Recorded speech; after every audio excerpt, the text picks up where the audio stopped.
θεωρία παιχνίων του Nash.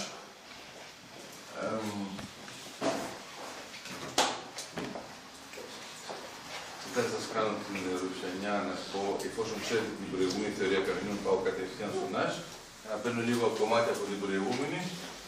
Μερικές έννοιες, για να μην μπερδευτούμε. Άρα, ένα άλλο πράγμα που θέλω να σας πω για την εισαγωγή, οτιδήποτε έχετε ακούσει τη θεωρία παιχνίων, σε ραδιόφωνο, blog κι αλλού, δεν έχει σχέση. Εντάξει. Αλλά μην προσπαθείτε να βρείτε κάτι το ανάλογο, καμία σχέση. Αυτά είναι, τα λένε μια άλλα εδώ. Άρα,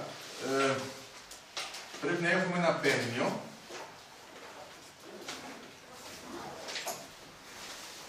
θα μου πείτε τι είναι ένα παίγνιο, θα είναι σχεδόν αυτό που θεωρείτε. Πρέπει να έχουμε παίχτες.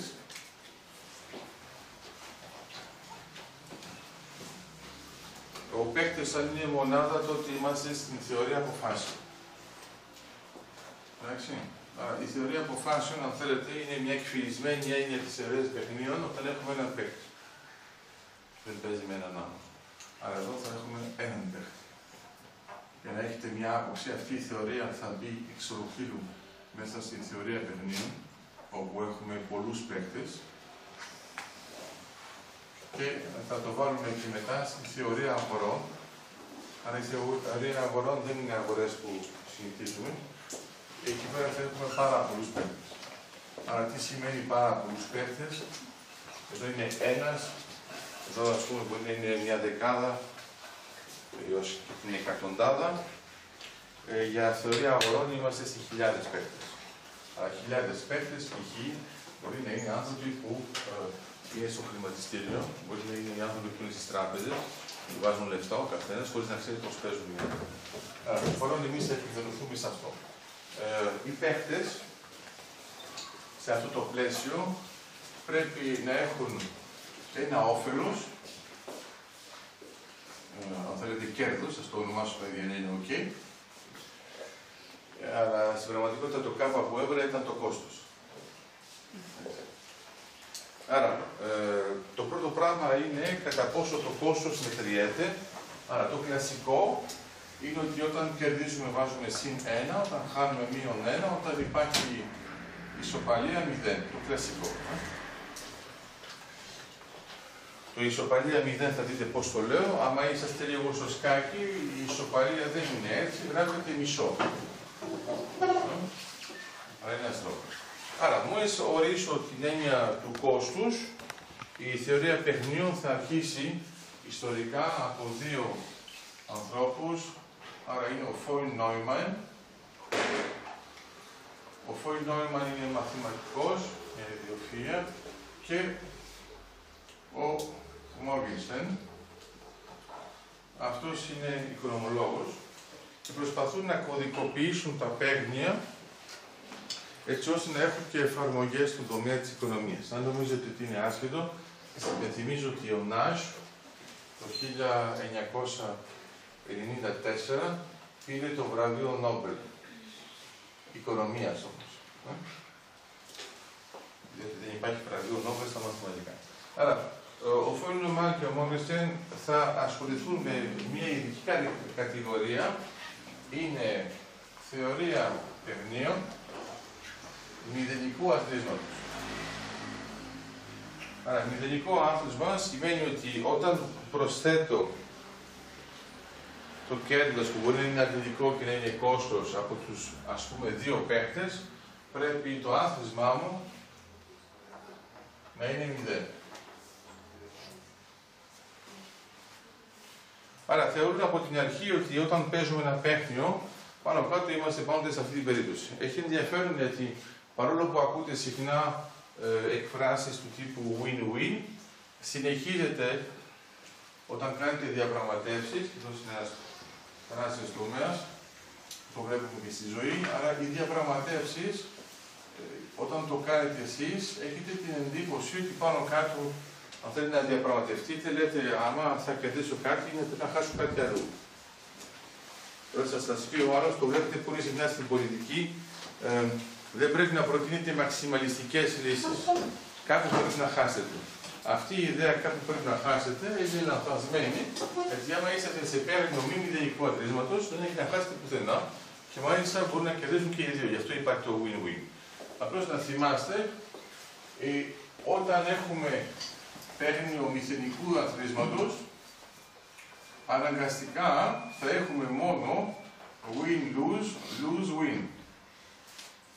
Εντάξει, όταν θα είμαστε σε ένα πλαίσιο που θα είναι διαφορετικό, τότε μπορεί να έχουμε και win-win, win-lose, lose-win και lose-lose. Και έχει ενδιαφέρον γιατί ποτέ δεν μας λένε το lose-lose. Ενώ στην πραγματικότητα είναι ισοπίθανο, τουλάχιστον όσο αφορά τις περιπτώσεις. Άρα, όταν γίνεται αυτό το πράγμα, από τα πρώτα παίρνια που χαρακτηρίζουν, είναι μερικές φορές λέμε παίρνια σε πράγματα που δεν είναι παίρνια, απλώς λόγω παράδοσης και ουσιαστικά εκφυλισμένης παράδοσης νομίζουμε ότι είναι. Ας πούμε, όλοι σας έχετε παίξει τρίλιζα. Τρίλιζα σας λέει, κάτι τρίλιζα. Θέλω να σας πω ότι δεν είναι παιχνίδι. Θα δείτε πώς παίξαμε ένα παιχνίδι που δεν είναι παιχνίδι.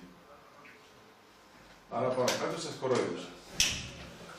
Όταν σας κορόιδεψαν, έχετε ένα πρόβλημα. Ή σας κορόιδεψαν, ή είστε κορόιδο. Το κορόιδο δεν είναι να το κοροϊδέψεις, είναι κορόιδο. Αυτό που βρεις να κοροϊδέψεις είναι αυτός που νομίζει ότι παίζει κάτι. Άρα θέλω να σας δείξω το εξής. Ας πούμε ότι εγώ σας λέω θα παίξουμε τρίλιζα, ότι είναι ένα παίρνιο, και εδώ θα έχουμε ένα θέμα που έχει ενδιαφέρον, είναι αν το παίρνιο είναι ισορροπημένο, που είναι το πρώτο πρόβλημά μας. Και θα έρθουμε σιγά σιγά σε αυτό που έχουμε ανάγκη. Άρα, όταν παίζω μια τρίλιζα, ξαναδείχνω το θέμα της τρίλιζας, γιατί πρέπει να σκεφτείτε ότι ουσιαστικά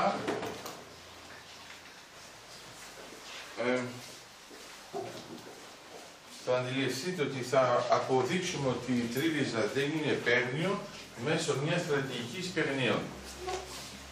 Θα μου πείτε τότε γιατί το κάνετε αυτό. Είναι αν θέλετε σαν μια υπαγωγή σαν το δική καρέκλες. Είναι θεώρημα. Ναι.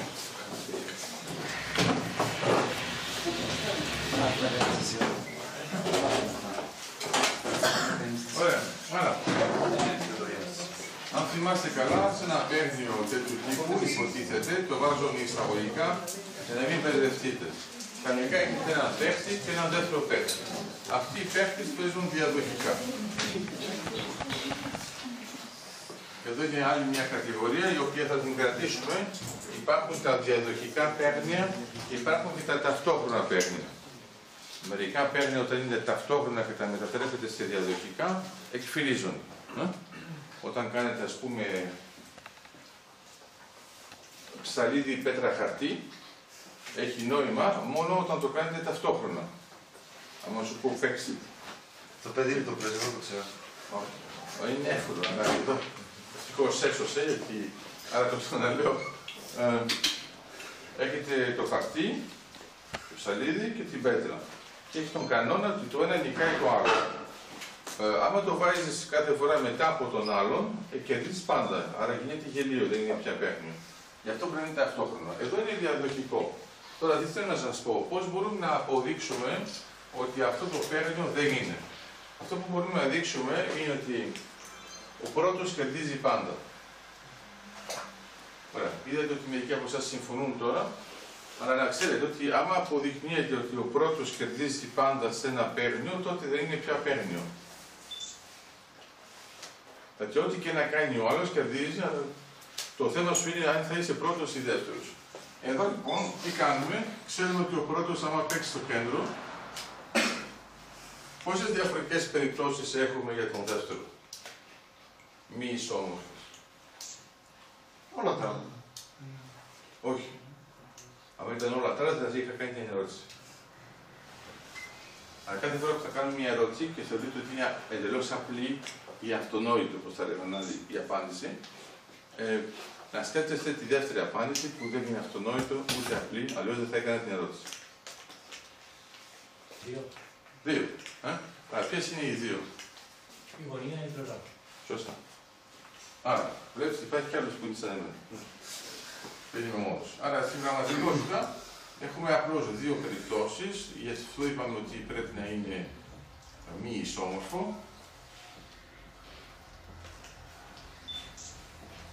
Και βάζουμε, ας πούμε, εδώ και εδώ. Άρα, γιατί δεν είναι η 8, γιατί αυτό άμα το πετάξεις εδώ, είναι το ίδιο, αλλά είναι να το επιδέψεις και το ίδιο με αυτά τις 4 γωνίες. Άρα τελικά αντί να έχουμε 8, έχουμε δύο περιπτώσεις. Λοιπόν, τώρα ο κανόνας νίκης είναι πάρα πολύ απλός.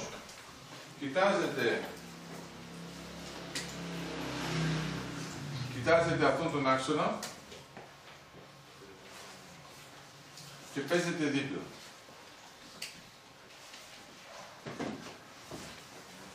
Και τελειώσατε. Όλα τα άλλα, όλες οι άλλες κινήσεις είναι φορσέ. Δηλαδή, μόλις παίζετε αυτό, σας δίνω ένα παράδειγμα. Αυτό δεν σας δυσκολεύω. Άμα βάλω εδώ την πέτρα τη δικιά μου, ο άλλος είναι υποχρεωμένος να τη βάλει εδώ. Εγώ είμαι υποχρεωμένος να τη βάλω εδώ. Τελείως κλείνει αυτός. Άρα, στην πραγματικότητα τι γίνεται, θα δημιουργήσω ένα μέτωπο, το οποίο όμως θα είναι ενιαίο. Και δεν θα μπορεί να με εμποδίσει να παίξω εδώ.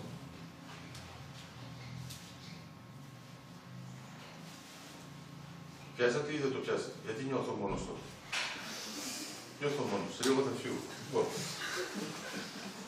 Όταν κάνω αυτό, το λέω λίγο πιο αναλυτικά. Γιατί άμα σας χάσω εδώ, εγώ θα γεμίσω όλο τον πίνακα και πολύ, όχι μόνο μία φορά. Λοιπόν, άρα, εδώ παίζει αυτός μία, εγώ παίζω εδώ, αυτός πρέπει να παίξει εδώ.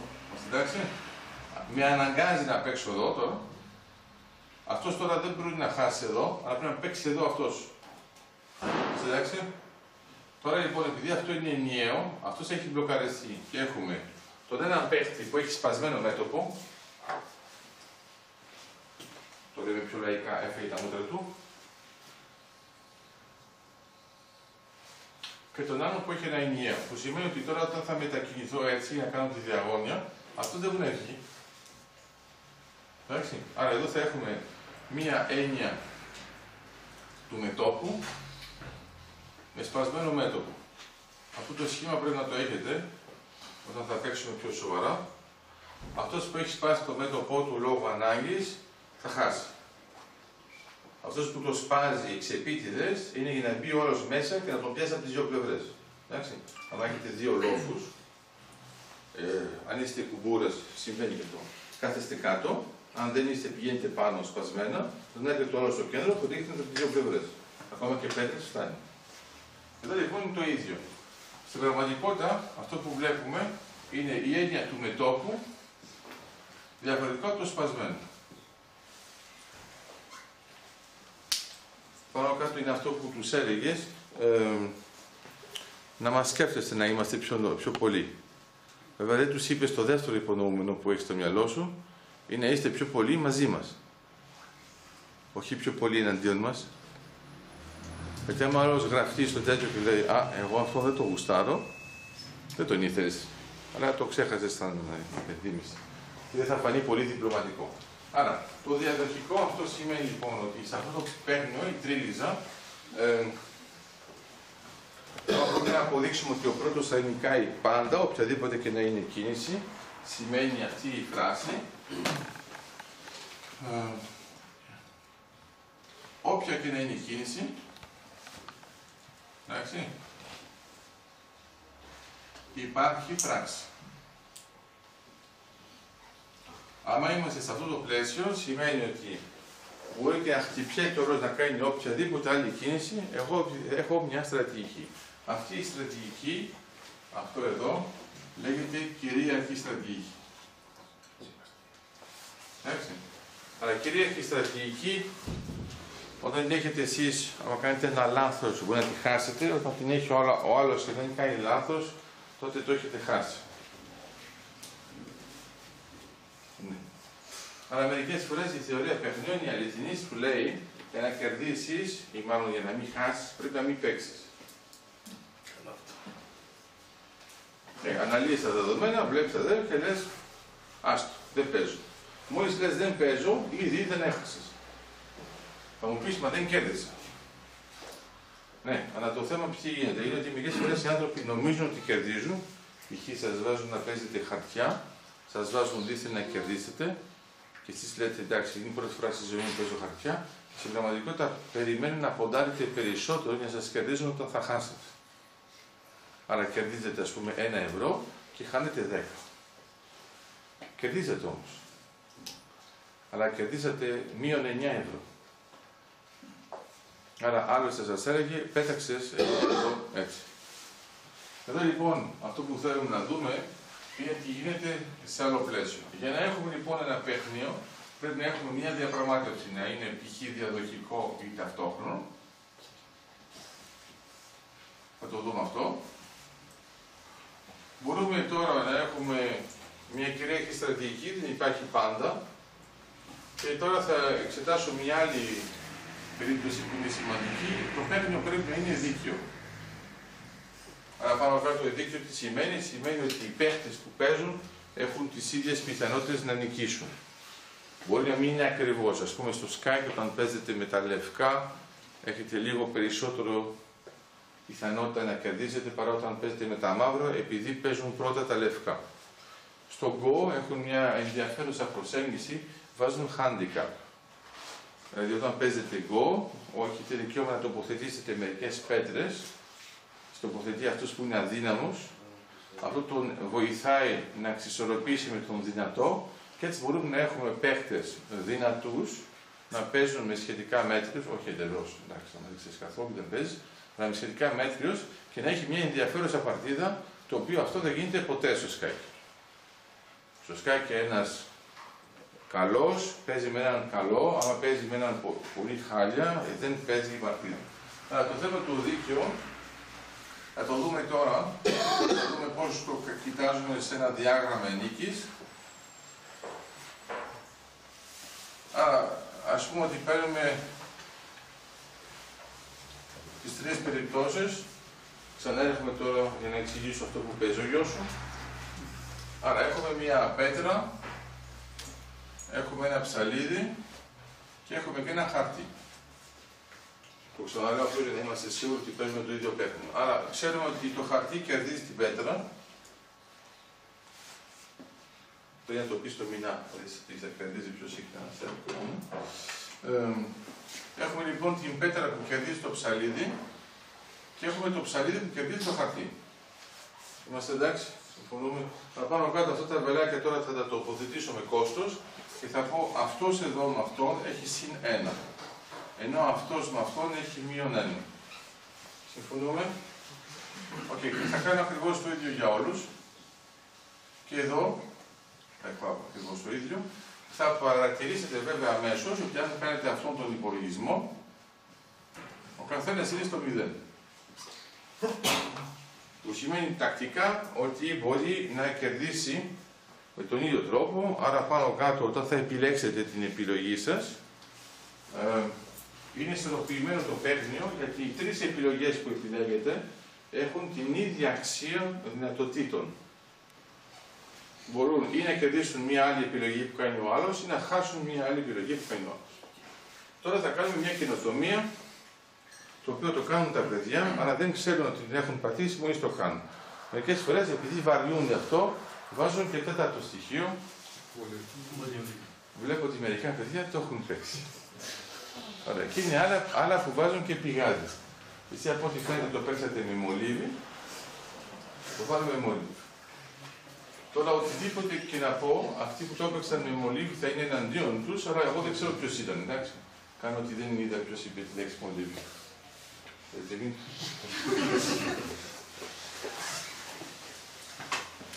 Βάζοντας μια τέταρτη επιλογή, βέβαια εμείς θα το σκεφτούμε στρατηγικά. Άρα η ιδέα στη στρατηγική παιχνίων είναι να παίζουμε στρατηγικά για να μην παίζουμε. Πιάσατε. Όχι. Αν σκεφτείτε από πριν πως παίζετε, στην πραγματικότητα δεν παίζετε, ακολουθείτε μια στρατηγική. Αν δεν έχετε στρατηγική, κάνετε αυτοσχεδιασμό, παίζετε, αλλά μετά παίζουν οι άλλοι με εσάς. Αυτό είναι πιο... Λοιπόν, Τώρα θέλω να σκεφτούμε πώς θα το παίξουμε. Η ιδέα είναι ότι καταλάβουμε ότι το παίγνιο πρέπει να είναι δίκαιο και πρέπει να υπάρχει μια ισορροπία όσο αφορά τις δυνατότητες. Τώρα σκέφτομαι λοιπόν ότι βάζω ένα νέο στοιχείο. Θα το βάλω μη. Τυχαία. Και θα κοιτάξω τις σχέσεις που έχει αυτός με τους άλλους.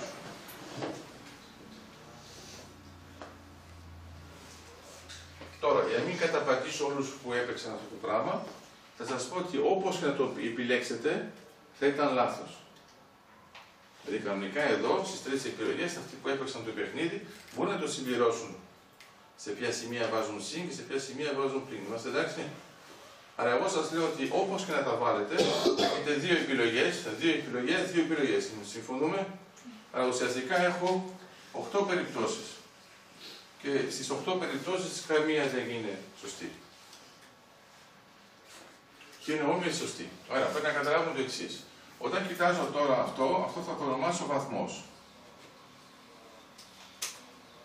Άρα, ο βαθμός στη θεωρία γραφημάτων είναι απλώς το πλήθος των ακμών σε μία κορυφή. Εντάξει, άρα έχω μία κορυφή και λέω, ας πούμε, ο βαθμός θα είναι 3. Εντάξει. Εδώ ο βαθμός όμως, άμα βάζω βέλη και κατεύθυνση, μπορώ να κάνω συν ή πλην. Εδώ προς το παρόν είδατε ότι οι βαθμοί ήταν μηδενικοί. Είμαστε εντάξει? Τώρα μόλις βάλω αυτόν, θα έχω ένα θέμα. Για να διατηρήσω αυτούς τους βαθμούς ίδιους, εντάξει, θα πρέπει να βάλω το ίδιο κέρδος ή το ίδιο κόστος στον καθένα. Δηλαδή, π.χ. θα τους ανεβάσω όλους συν 1. Αν τους ανεβάσω όλους συν 1, είναι ότι αυτό χάνει 3 φορές. Συμφωνούμε? Αν τους κατεβάσω όλους και τους σηκώσω το μείον 1, είναι ότι αυτός κερδίζει 3 φορές. Μόλις κάνω κάτι το διαφορετικό από τις 8 περιπτώσεις, δηλαδή οι 2 ακραίες που είναι 3 φορές συν ή 3 φορές μείον, όλες οι άλλες ενδιάμεσες θα δημιουργήσουν μια ανισορροπία. Που σημαίνει πρακτικά, θα το θυμάστε τώρα, όταν παίζετε αυτό το παιχνίδι, στο τέλος δεν παίζατε με 4 επιλογές, παίζατε με 2. Αλλά έχει ενδιαφέρον γιατί αρχικά παίζετε ένα παίγνιο που έχετε 3 επιλογές, αρχίζετε να βαριέστε, βάζετε 4, αλλά επειδή είναι ανισόρροπες, 2 από τις 4 είναι καλύτερες από τις 4. Άρα μετά παίζετε μόνο με τις 2. Διότι έχετε μια περίπτωση, άρα ας θυσιαστεί κάποιος και χρησιμοποιεί, ας πούμε, με τι έπαιζε. Το μολύβι με χαρτί πώς ήταν? Το μολύβι κερδίζει. Γράφει χαρτί. Οκ. Με την πέτρα. Οκ. Και το ψαλίδι. Χάρη. Οκ. Αλλά μην ανησυχείτε, για όσους έπαιζαν κάτι άλλο δεν έπαιζαν, όλες τις περιπτώσεις είναι το ίδιο. Αυτό σημαίνει λοιπόν ότι εδώ ο βαθμός τι είναι? Θα είναι μείον 1. Συμφωνούμε? Άρα αυτός θα είναι ο νέος βαθμός. Όμως κάνοντας αυτό το πράγμα θέλει να πει ότι εδώ βάλατε ένα συν και ένα συν. Αυτός εδώ κατευθείαν πέρασε στο συν 1 και στο συν 1, ενώ αυτός πέρασε στο μείον 1. Αυτό που πρέπει να παρατηρήσετε είναι ότι τελικά παίζατε μόνο με αυτούς. Το πιο ωραίο είναι ότι όταν είσαστε σε παιδική φάση, επειδή σας έβαλαν για πρώτη φορά το μολύβι, λες θα πετάω και μολύβι κάπου κάπου. Αλλά είναι γελίο γιατί τελικά η πέτρα και το ψαλίδι είναι πιο ισχυρά.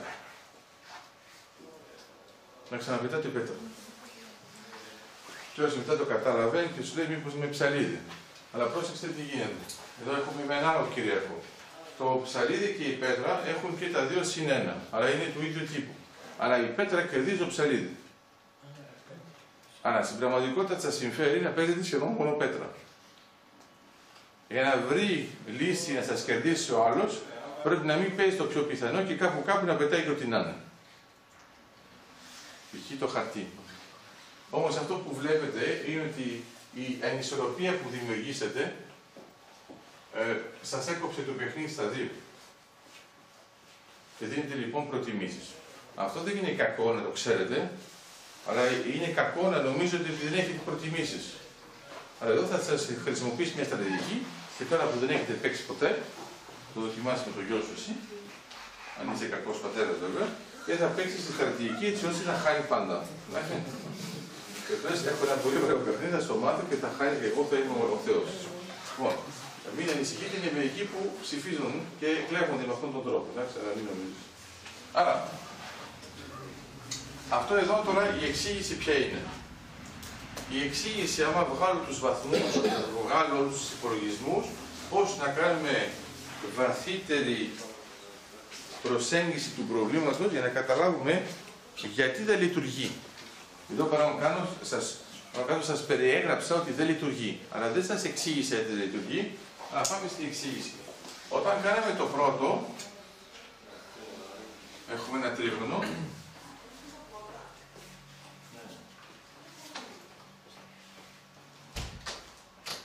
Όταν έχει πόρτα από πίσω, αν θέλετε, εντάξει, μην είναι ένα αγχώνεσαι ξαφνικά. Όταν κάνουμε λοιπόν το πρώτο, αυτό εδώ το ονομάζουμε K3. Θα μου πείτε γιατί δεν το ονομάσω K3, άρα για όσους δεν θέλουν να το ονομάσουν βλακωδώς, λέγεται Κουρατόφσκι. Άρα, ο Κουρατόφσκι θα κοιτάξει τα γραφήματα που είναι διέτη. Δηλαδή, όταν έχετε τρεις κορυφές, θα έχετε τρεις ακμές για να το γεμίσετε όλο. Άρα, αυτό λοιπόν είναι το K3. Το K3 μπορεί να γραφτεί και C3. Θα μου πείτε τι είναι αυτά τα κόρπα των μαθηματικών, τι μας νοιάζει που γράφεται το ένα. C θέλει να πει ότι είναι κύκλωμα. Άρα πάνω κάτω γράφω αυτό.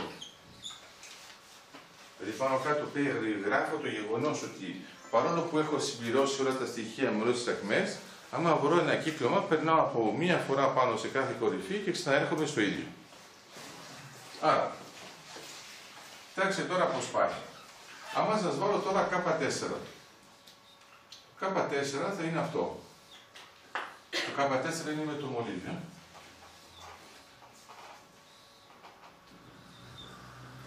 Αλλά τώρα έχετε 4 κορυφές και ελπίζω να βλέπετε όλοι σας ότι ό,τι και να κάνετε, ας πούμε πηγαίνετε από τη μία κορυφή στην άλλη και θα πάτε σε οποιαδήποτε άλλη. Μετά δεν μπορεί να πάτε πίσω, θα έχετε ένα κύκλωμα που δεν θα περιέχει την τελευταία και θα πάτε στο άλλο. Όταν θα πάτε στο άλλο, μετά μπορεί να το τελειώσετε. Είμαστε εντάξει, γίνεται. Εδώ τώρα σας έχω ζωγραφίσει το C4.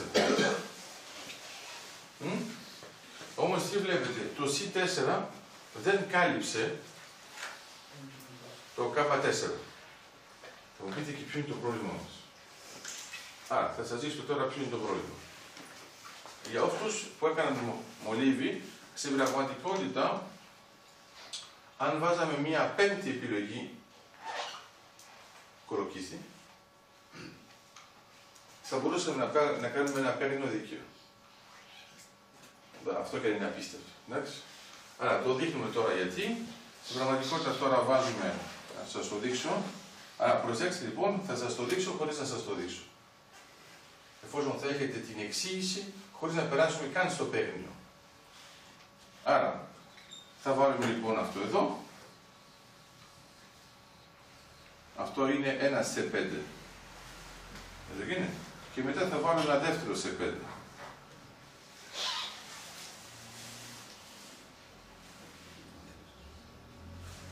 C5 συν C5 ίσον K5. Θα μου πείτε τι σημαίνει αυτό. Επάνω κάτω σας έχω ζωγραφίσει τη λύση. Ας πούμε ότι τα μπλε, π.χ. είναι όταν χάνει για τον ένα και όταν κερδίζει για τον άλλο. Και μετά το ανάποδο στο επόμενο. Βλέπετε. Ουσιαστικά τι λέω. Θα έχουμε ένα βαθμό που θα είναι μηδενικός, θα έχει δύο κέρδη, δύο πώς, και θα μπορεί να υπάρχει εξισορρόπηση. Άρα θα έχω τελικά 5 βαθμούς που θα είναι οι ίδιοι. Άρα το πιο απίστευτο είναι ότι όταν παίζουμε με 3 είναι εντάξει, όταν είναι 4 είναι άδικο, όταν είναι με 5 είναι εντάξει. Ναι. Όταν λέμε δίκαιο και άδικο εννοούμε να είναι ουσία ισοπίθαν εσύ, να είναι ναι, αυτό. τους παίχτες. Και για τους παίχτες. Ο κάθε παίχτης, επειδή παίζεται ταυτόχρονα, έχει δικαίωμα τώρα εδώ να έχει 3 επιλογές ή 4 επιλογές ή 5 επιλογές. Άρα, ο κάθε παίκτης έχει τις ίδιες επιλογές. Μόνο που αν οι επιλογές λειτουργούν σαν βαθμωτά, θα κάνει μια στρατηγική και θα επιλέγει αυτά που κερδίζουν πιο συχνά. Αν κερδίζουν πιο συχνά και το ένα και το άλλο, τότε θέλει να πει ότι η κατανομή δεν είναι δίκαια. Άρα δημιουργείται μια στρατηγική. Ένας λόφος. Έχεις ένα πράγμα που είναι πιο κάτω. Δεν είναι παιδιάδο. Αυτό εδώ θα κάνει ανισορροπίες. Αυτό που δεν καταλαβαίνω είναι εφόσον η δικιά σας, ας πούμε, παίζουν οι δυο μας. Ναι. Εφόσον η δικιά σας επιλογή δεν περιορίζει τις δικές μου επιλογές. Ναι. Μπορούν να πάμε πέτα. Συνεπώς, ακόμα και αν οι δυνατότητες που έχουμε δεν έχουν ίδια δύναμη, Ναι. για ποιο λόγο δεν είναι δίκαιο για εμάς τους δύο να παίξουμε. Μα γιατί στην πραγματικότητα θεωρείς ότι θα πάμε πολύ γρήγορα σε μια ισορροπία που δεν παίζουμε. Δηλαδή, ας πούμε, θα βλέπεις εσύ, θα κάνεις την ίδια ανάλυση με εμένα. Πέτρα. Δεν θα πεις βαριέμαι, δεν παίζουμε σκάκι. Άρα, εδώ λοιπόν το πρόβλημα ποιο είναι, άρα έχεις την ερώτηση, είναι το πρόβλημα της ελάχιστης ισοκατανομής των δυνατοτήτων. Κατά συνέπεια, μετά πρέπει να επιλέξει μια στρατηγική, αλλά επειδή τώρα μπαίνουμε στη θεωρία παιχνιδιών, πρέπει να σκεφτούμε ότι και όλος κάνει τη στρατηγική. Μα άμα κάνω και εγώ και εσύ και οι δύο μαζί, στο τέλος είναι. Δεν παίζουμε. Δηλαδή, άμα πήγαινες, ας πούμε, για τη ρουλέτα και καταλάβαινες ότι βέβαια κερδίζεις μια φορά στις 37,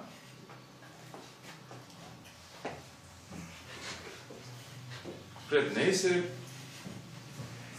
για να το συνεχίσεις, ας πούμε. Ωραία. Υπάρχει όμως άρα ένας τρόπος, για να μην νομίζεις, ότι υπάρχει τρόπος να νικήσεις.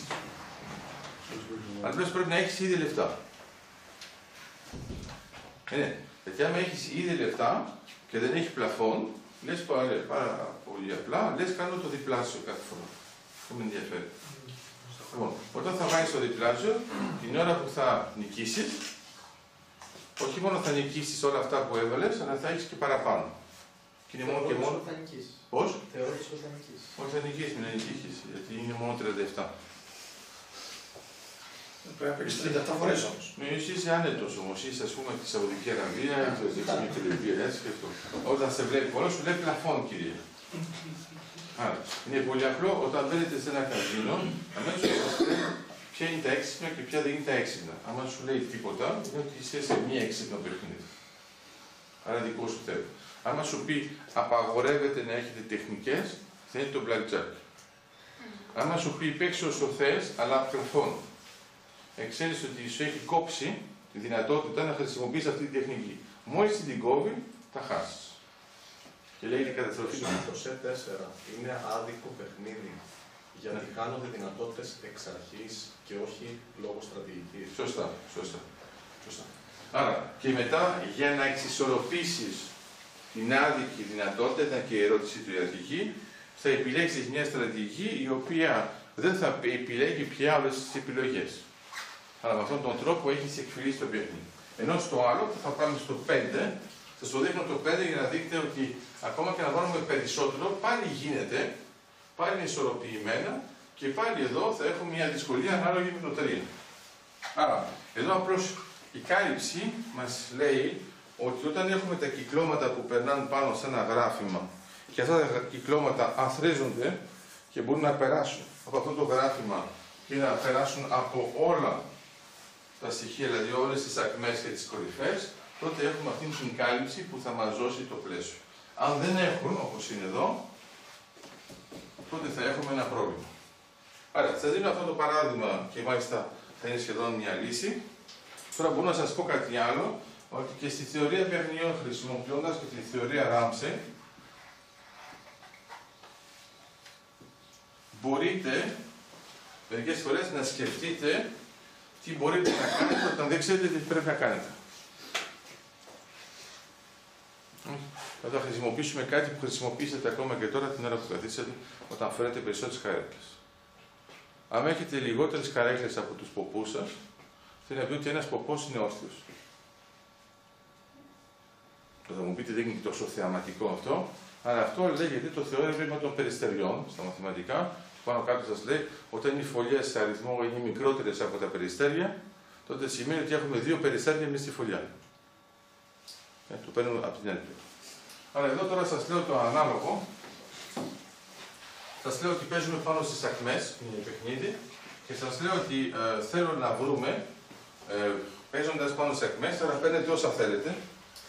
Αλλά όταν παίρνετε όσα θέλετε είναι το K9. Παίρνετε 9 κορυφές, τις ενώνετε όλες και να ρωτιέστε τώρα, όχι γιατί ξεντίνομαι, αλλά να ρωτιέστε πώς μπορεί να κάνετε να βρείτε μια στρατηγική έτσι ώστε μέσα σε αυτό το K9 να βρείτε ποιο νι είναι αυτό που θα επιτρέψει αυτό. Δηλαδή να έχουμε ένα K3 μονοχρωματικό. Αλλά το παράξενο είναι ότι όταν παίζουμε, δεν ξέρουμε πώς παίζουμε, αλλά εγώ αυτό που σας λέω είναι ότι όπως και να παίξουμε, σημαίνει ότι από κάτω υπάρχει μια κυρίαρχη στρατηγική, θα μας δώσει αυτό. Άρα, το ξαναλέω, ας πούμε ότι είμαστε στο K3 και είναι μονοχρωματικό. Μονοχρωματικό θέλει να πει ότι έχω τα δύο. Αλλά προσέξτε, δεν ξέρω ποιο είναι το χρώμα που θα παίξει, αλλά θέλω να είναι όλα μονόχρωμα. Παίρνει λοιπόν στο νι και λέω, ας πούμε ότι το νι, θέλω να βρούμε το νι τώρα. Ας πούμε ότι είναι 3. Άμα είναι 3 το νι και κάνω αυτό το σχήμα, βλέπουμε ότι ενώ είναι 3, δεν μπαίνει αυτό μέσα. Είμαστε εντάξει? Οκ. Τώρα πάμε στο 4. Αν πάρουμε στο 4 και κάνω ακριβώς αυτό το σχήμα που κάναμε πριν,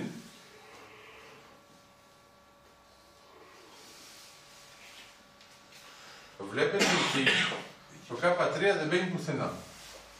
Είμαστε εντάξει? Άρα το 3 το απορρίψαμε, το 4 το απορρίψαμε. Πάμε στο 5. Στο 5 το έχουμε ζωγραφίσει ήδη, να το ξαναλέω για τρόπους που λέγει. Πάμε στο 5 και κάνω αυτό. Αυτό που πρέπει να παρατηρήσετε είναι ότι ακόμα και στο 5 δεν είναι τρίγωνο. Μονόχρωμο. Οκ. Το 6. Αν το 6 θα σας αποδείξω ότι όπως και να τα ζωγραφίσετε, προσέξτε, γιατί όταν λέμε όπως και να τα ζωγραφίζετε, επειδή έχετε 6, άρα ξαναλέω, όταν είμαστε στο 5, πόσες ακμές έχουμε? Ακμές. 10. Είμαστε εντάξει. Πόσες ακμές θα έχω όταν έχω 6 κορυφές? 12. 15. Γιατί εσύ νομίζεις ότι είναι απλώς το διπλάσιο. Τους βλέπουμε τους παίχτες, να προσέχεις. Λοιπόν, στην πραγματικότητα δεν είναι αυτό και κάνεις αυτό.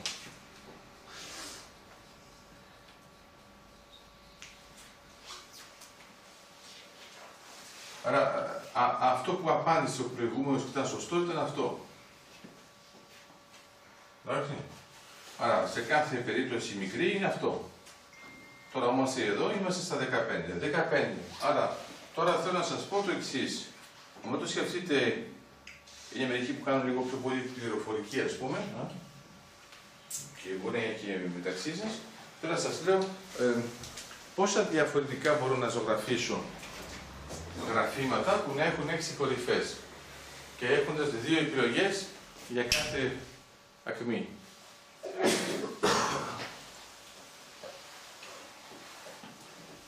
Το χάσατε. Το ξέρετε. Δεν τολμάτε να το πείτε αυτό. Επειδή είναι ανεξάρτητες οι επιλογές, σημαίνει ότι έχετε 2 στην 15.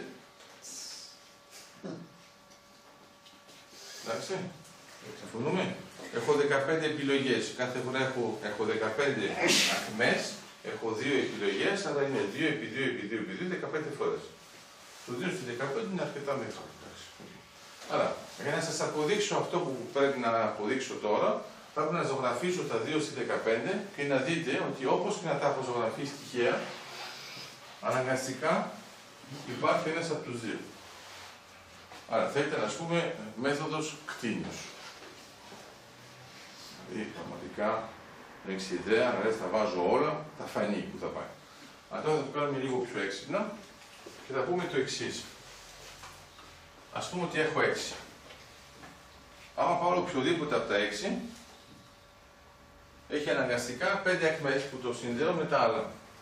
Είμαστε εντάξει, το πάω αργά γιατί θα πάει γρήγορα η απάντηση. Άρα, 5 με τα άλλα.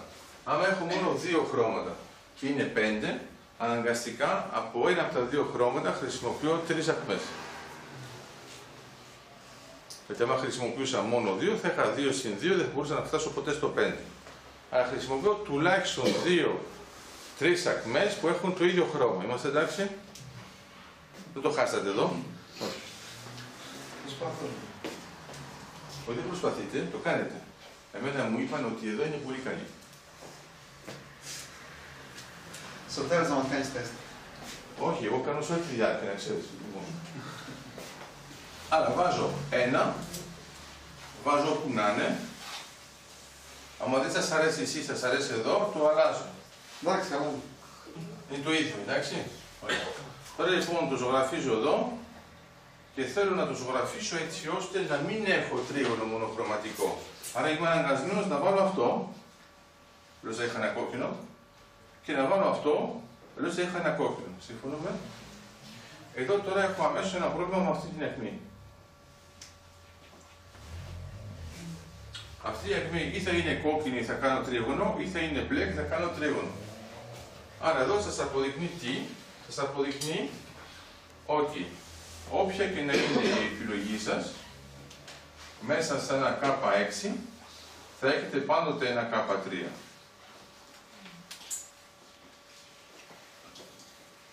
Λοιπόν, πιο λαϊκά και πιο πρακτικά.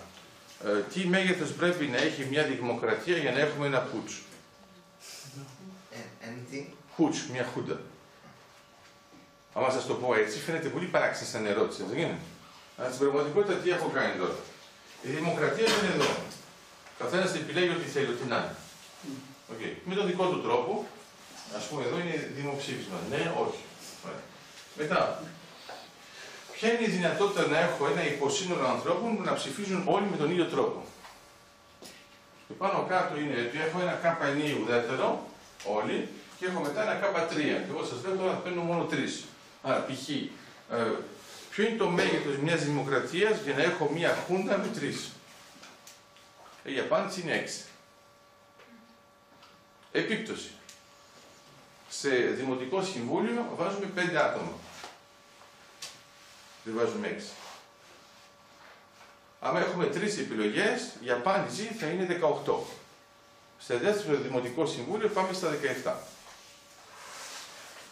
Άρα για όσους ας πούμε έχουν πάει στρατό, δεν σιγά με να μην έχουν σκεφτεί τέτοια πράγματα, είναι όλα έτσι. Εντελώς τυχαία έχετε το 5 και το 17 και βέβαια επειδή στην αρχή το αναλύεται ο σκόπανος, έτσι μας συμβαίνει σε όλους αυτούς, λέμε εντάξει θα είναι επειδή είναι περιττός. Και το 7 είναι περιττός. Άρα γιατί παίρνει το 5? Είναι λόγω Λοράντσε. Άρα αυτό σημαίνει ότι βλέπετε πάλι εδώ έχουμε ένα θέμα, είναι ότι όταν έχετε τις επιλογές και τις αξιοποιείτε ορθολογικά, ο Ράμψε πάνω κάτω σας λέει, ακόμα και να μην ξέρω πώς θα ζωγραφίσεις το K6, ξέρω ότι μέσα θα υπάρχει ένα τρίγωνο μονόχρωμο. Θα μου πείτε όμως, δεν ξέρεις ποιο. Αυτή είναι η δύναμη του Ράμψε. Λέει, δεν μεταφέρω την απώλεια γνώσης στο θέμα της επιλογής, λέγοντας ότι δεν ξέρω τη γνώση του χρώματος του τριγώνου, αλλά ξέρω ότι είναι μονόχρωμο. Τώρα, άμα το συνδυάσετε αυτό με κάποιον που το ξέρει, π.χ. βάζετε κάποιον που ύπουλα σας βάζει ένα δέλτα. Δεν έχεις δέλτα σίγμα με 6 άτομα, εσύ? Εγώ, όχι. Όχι. Λοιπόν, μετά θα το πούνε. Ο Στέλιος θα πει όχι, αυτή το κάνει. 7. Είναι χειρότερο, θα σου εξηγήσω τώρα γιατί. Ας πούμε ότι είσαι πρόεδρος και είμαστε στο 6. Θα μείνουμε στο 6 για να μην το πάρεις τώρα προσωπικά. Εσύ είσαι 3 και εσύ είσαι 3. Εντάξει.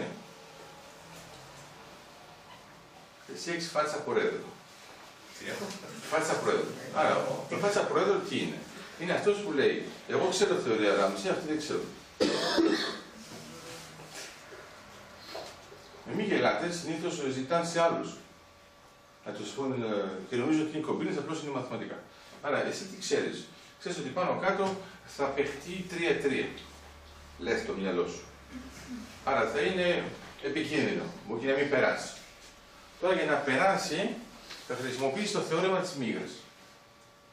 Η μίγα είναι ότι όταν έχετε δύο βάρη που είναι ένας τόνος, βάλετε μία μίγα και που κάθεται η μίγα κερδίζει ο τόνος. Όχι. Άρα τώρα τι ξέρει. Αυτός ξέρει, λόγω του θεωρήματος του Σουράμψε, ότι τρεις θα είναι της ίδιας κατηγορίας. Άρα αρκεί να βρει μία μίγα. Όχι, αυτός δεν είναι η μίγα, είναι αυτός που σκέφτεται πού θα βρει τη μίγα. Θα τη βρει ή εδώ ή εδώ.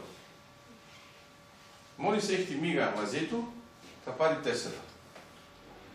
Αυτό φαίνεται παράξενο στην αρχή και οφείλεται στο γεγονός ότι επειδή είναι 6 γίνεται.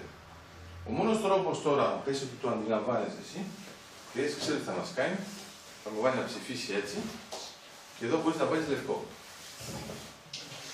Θα μου πεις, είναι ωφέλιμο να βάλεις λευκό? Ναι, γιατί όταν είσαστε πολύ μικρά σε πλήθος τα άτομα, τότε το λευκό αποτελεί χρώμο.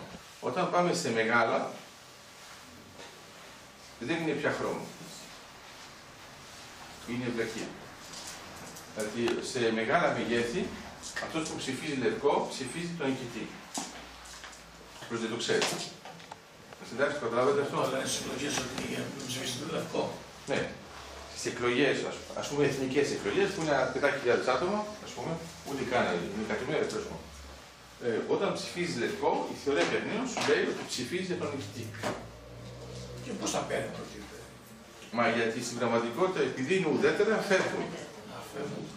Άρα, άμα κάπου υπήρχε ένα σύστημα που καταμετρούσε τα λευκά, θα έλεγε εντάξει, ψηφίσαμε λευκό τόσο.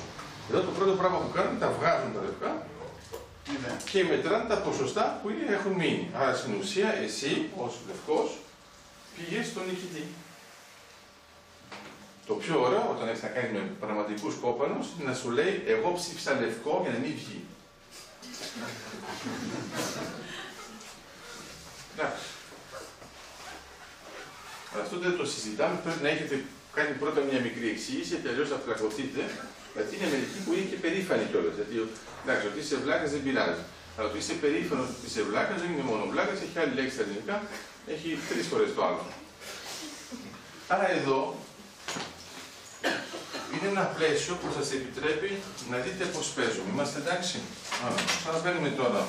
Αυτό τώρα ήταν η προθέρμανση βέβαια.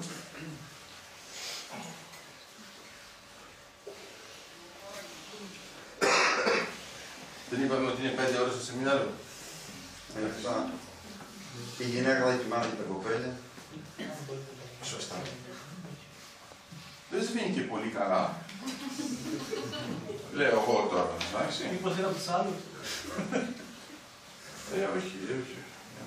Λοιπόν, η Μαρκαδόνη είναι πολύ καλή, το Χριστίδι είναι λίγο. Δεν πειράζει, τα βλέπουν. Λοιπόν. Για να πιάσουμε καθαρά. Ναι, βέβαια. Είμαστε της καθαρότητας. Όλοι είμαστε της καθαρότητας, της διαφάνειας, της... Λοιπόν, άρα, πάμε τώρα. Είμαστε Νόιμαν Μόργιστεν.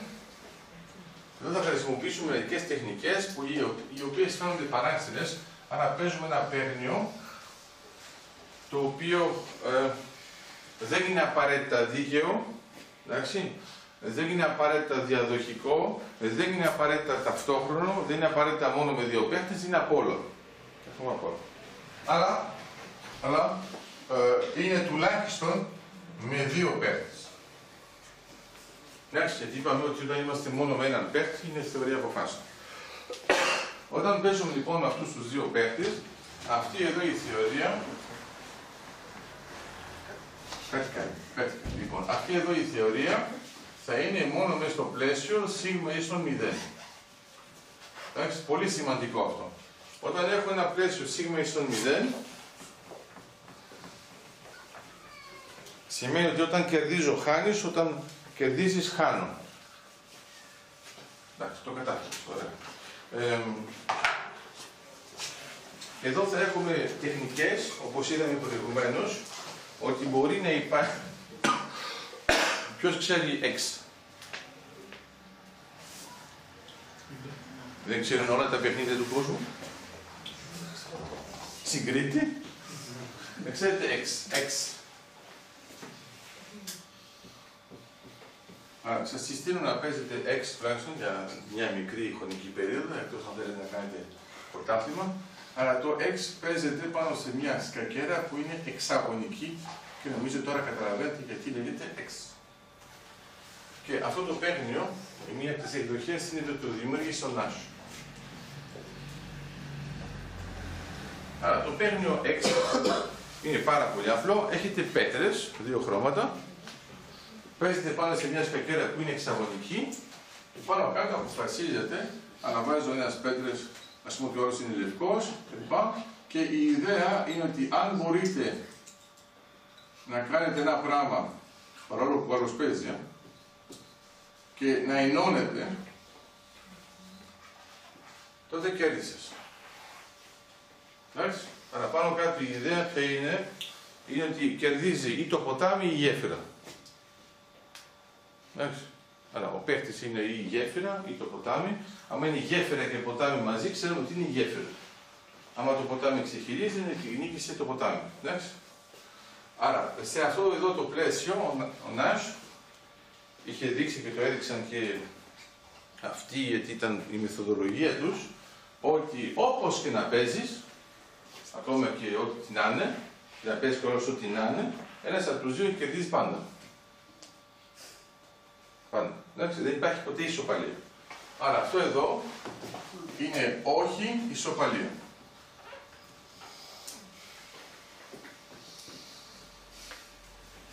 Θα μου πείτε τι σημαίνει αυτό. Άμα είναι όχι ισοπαλία, σημαίνει ότι όταν κάνετε, υπάρχει μια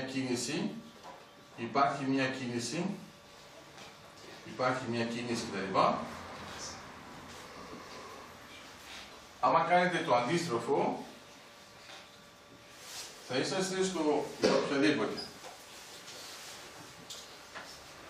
Άρα, κάτι απλό, ας πούμε. Το πουκάμισό μου είναι λευκό. Βάζω μια κοιλίδα μπλε πάνω. Το κάνω για πλάκα. Θα σας πω απλώς να περιμένετε όχι μόνο κοιλίδα. Λοιπόν, βάζω μια κοιλίδα μπλε. Τι χρώμα είναι το πουκάμισό μου? Άσπρο μπλε.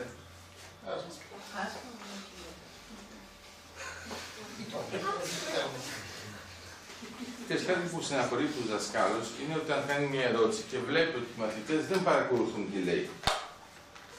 Ενώ νομίζουν οι μαθητές ότι αξιολογούνται αυτοί, αξιολογούνται το μάθημα. Εσύ τρως μπροστά σε μένα και είναι και γλυκά, θα φάω και εγώ μετά. Έχετε δικαίωμα να πείτε μόνο ένα χρώμα. Τώρα το είπα.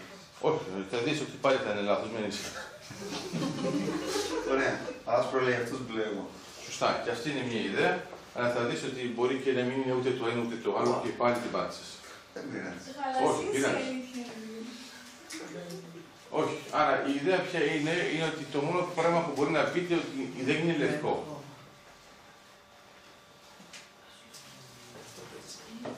Άμα είναι λευκό, πρέπει να είναι λευκό σε οποιοδήποτε σημείο. Αν βρείτε ένα σημείο που δεν είναι λευκό, δεν είναι λευκό. Όμως εμείς δεν έχουμε την τάση. Αυτή έχει ξαφνιαστεί τώρα. Γιατί εγώ έδωσα απάντηση άσπρη. Η απάντηση είναι άσπρο. Έχω βάλει μια κοιλίδα μπλε. Όταν θα εξετάσω με το μικροσκόπιο, αν θες, την κοιλίδα, θα δω τι, μπλε ή άσπρο. Δεν απαντάς, βλέπω. Θα δεις ότι θα βλέπω μπλε. Αλλά θα σου πω λάθος. Δεν μπορείς να πεις γιατί πας και εσύ στο μικροσκόπιο, θα πει γαμώ το μπλε είναι. Είμαστε εντάξει. Μα είπες για όλο το πουκάμισο. Για όλο το πουκάμισο σου λέω δεν είναι λευκό. Ναι, δεν είναι λευκό. Και αυτό δεν είναι σωστό. Όχι, και αυτό είναι το μόνο σωστό. Άρα, ακόμα και αν το πεις δεύτερη φορά, δεν θα αλλάξει. Άρα, είναι αυτό που χρησιμοποιούμε σε μια θεωρία. Αν έχετε μια θεωρία που λέει την αλήθεια, αν βρείτε ένα σημείο που λέει ψέμα, η θεωρία είναι ψέμα. Ναι ή όχι? Όχι. Δεν το έχει σκεφτεί μάλλον. Ο Παρμενίδης λέει... Όχι, όχι, μην λέει ο Παρμενίδης. Ο Παρμενίδης έχει κάνει αρκετά λάθη. Αν θες να σου αναλύσω ο Παρμενίδης, θα έχεις άλλα προβλήματα. Εδώ είμαστε στον άκρη, θα το πούμε διάφορα. Έχεις μια θεωρία. Αν θες το κριτήριο για να έχεις ονόματα είναι του Popper. κάνω. Κάτω, Ναι. Είναι λοιπόν το κριτήριο της διαψευσιμότητας. Άρα σου λέει πολύ απλά, εδώ θα είναι το ίδιο, θα χρησιμοποιήσουμε κουν, φεγεραμπάν και τα κοιτζά. Όταν έχεις μια θεωρία, είναι σωστή παντού ή δεν είναι σωστή παντού. Αν δεν είναι σωστή παντού, δεν είναι σωστή. Δεν είπα τίποτα άλλο. Άρα, άμα σε μια θεωρία σε κάποια φάση βλέπεις ότι λέει ψέμα, τότε η θεωρία είναι ψέμα. Και θα πεις, ναι, αλλά στα άλλα έλεγε αλήθεια. Δεν μετράει. Η θεωρία, ας πούμε, ήταν το λευκό πουκάμισο, το ψέμα ήταν η χιλίδα, δεν είναι λευκό. Τελειώσαμε. Αυτό όμως μας ενοχλεί να το βρούμε και δεν το καταλαβαίνουμε με την πρώτη. Να κοιτάξτε εδώ τι κάνω. Στην πραγματικότητα, όταν έχετε προτασιακό λογισμό, θα δείτε πώς θα παίξει εδώ, όταν κάνετε, ας πούμε, P και Q, το αντίθετο θα είναι όχι P, όχι Q. Είμαστε εντάξει ή το χάσατε? Έχω το αντίθετο από την πρόταση και μια άλλη πρόταση. Και λέω το αντίθετο είναι η όχι πρόταση ή η όχι άλλη πρόταση. Εντάξει. Αυτό εδώ είναι τεχνική De Morgan. Όταν κάνω λοιπόν τώρα το ανάποδο από αυτό ή αυτό, τότε θα έχω το ανάποδο και αυτό το χρησιμοποιούμε σαν πολύ μεγάλες τεχνικές και στα μαθηματικά όταν θα κάνουμε την απόρριψη. Π.χ. έχετε ας πούμε α συνεπάγεται β. Εντάξει. Μερικές φορές τι κάνουμε, για να κάνουμε την απόρριψη, κάνουμε όχι β συνεπάγεται όχι α. Απορρίπτουμε αυτό που θα βρούμε σαν αποτέλεσμα και τελικά βλέπουμε ότι απορρίπτουμε και την αρχή. Άρα, εδώ αυτό το πράγμα θα μας βοηθήσει να σκεφτούμε λίγο καλύτερα αυτό που σας είπα πριν. Άρα, όταν το λέμε έτσι, πάλι ξαφνιαζόμαστε, αλλά το κλασικό παράδειγμα που δίνω, για να νευριάζουν αυτοί που δεν είναι του τομέα, είναι ποιο είναι το αντίθετο από κάθε μέρα βρέχει. Άρα, λέτε διάφορα εκεί πέρα, εσείς δεν τα λέτε εδώ, είστε συγκεντρωμένοι, δεν θα εκφραστείτε καθόλου, κρατήστε για εσάς. Ξέρω ότι εσύ κρατιέσαι. Κάθε μέρα δεν βρέχει. Δεν μπορείς. Τουλάχιστον μία μέρα. Έχουμε κάποιους άλλους. Εγώ δεν σας το ρώτησα καν, εντάξει. Αυτό είναι οι παίχτες οι μονομανιακοί. Δηλαδή πήγαν στο καζίνο και όσο άμα δεν χάσω λεφτά, έχασες λεφτά τώρα. Είσαι χαρούμενος? Έχω εγώ καλά. Έχεις τα Άρα, η φράση στην πραγματικότητα είναι ακριβώς η γενίκευση από αυτό το πράγμα.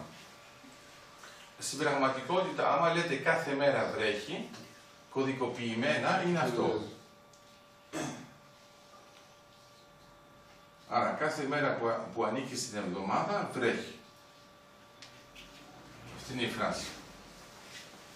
Τώρα, αυτή είναι η φράση, θέλω να την απορρίψω.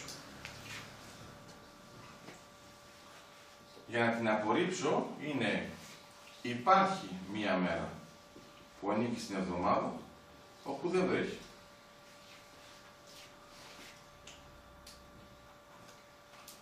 Βέβαια όταν το βλέπετε έτσι λέτε εντάξει τώρα κάπου μας κορόιδεψε, δεν γίνεται.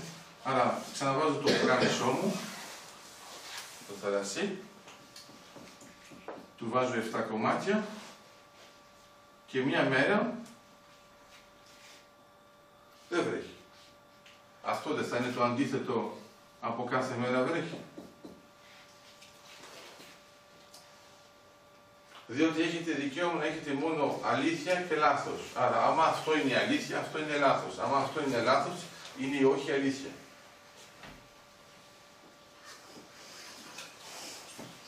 Θέλω λίγο χρόνο. Ναι, εντάξει.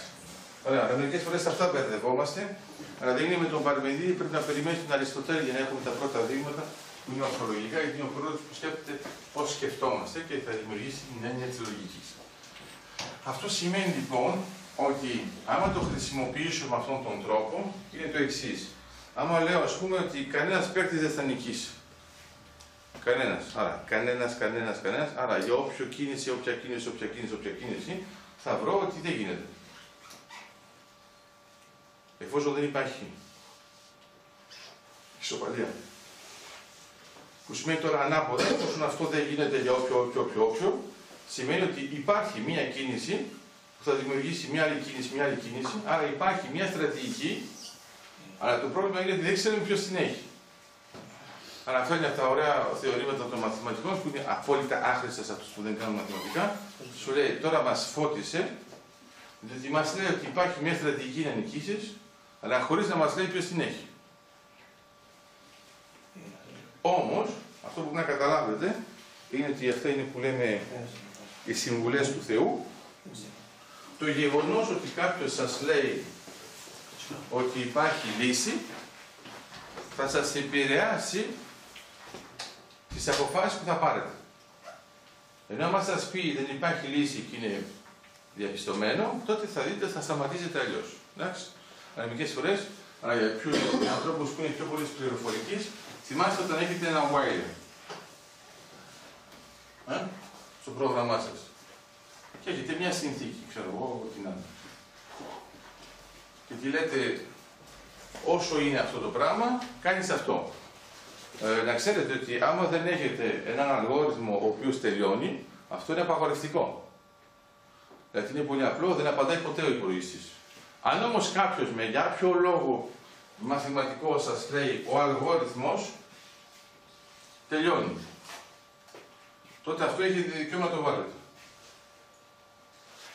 Αλλά δεν το βάζετε εκεί πέρα, αλλά άμα δεν το βάζετε πρέπει μετά να έχετε ένα του τύπου if then, για να είστε σίγουροι, αλλά ξέρετε ότι αυτό θα είναι πιο αποτελεσματικό αν έχω αυτό το θεώρημα ότι τελειώνει ο αλγόριθμος. Αυτό σημαίνει λοιπόν ότι στη θεωρία όταν θα έχουμε μηδενικό άθροισμα μπορούμε να βρούμε πράγματα τέτοιου τύπου.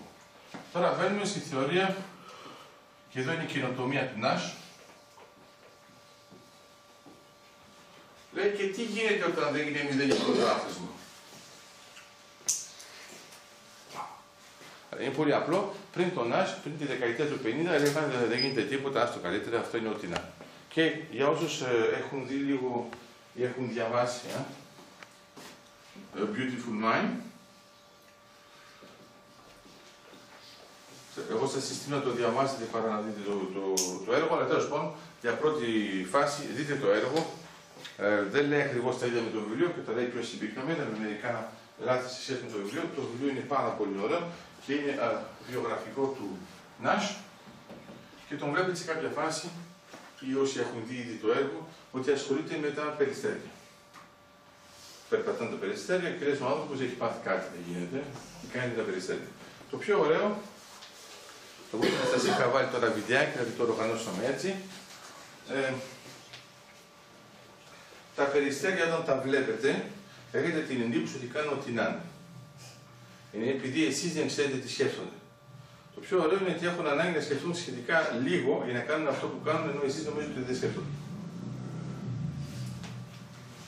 Άρα, η πρώτη παρατήρηση που μπορείτε να σκεφτείτε είναι το εξής: τι θα γινόταν αν σκεφτόταν μόνο μερικά πράγματα. Άρα, ένα χαρακτηριστικό παράδειγμα, αυτό είναι εκνευριστικό να δεν το έχετε δει ποτέ, είναι ότι παίρνετε ρομποτάκια και ακολουθούν τους εξής τρεις κανόνες. Όταν έχεις ένα σκουπιδάκι μετακινείσαι, όταν έχεις δύο σκουπιδάκια μετακινείσαι, όταν έχεις τρία σκουπιδάκια σταματάς. Θα μου πείτε είναι και πολύπλοκο. Τώρα βάζετε σκουπίδια όπου να είναι, το βάθος, κατανομή γκάουσα. Βάζετε πάνω στην ίδια κατανομή, βάζετε ρομποτάκια. Εντάξει, όπως να είναι. Είμαστε εντάξει. Και τώρα τα λέτε να μετακινηθούν. Με αυτόν τον κανόνα. Μετακινούν, αν θέλετε, με κίνηση Brown κλπ.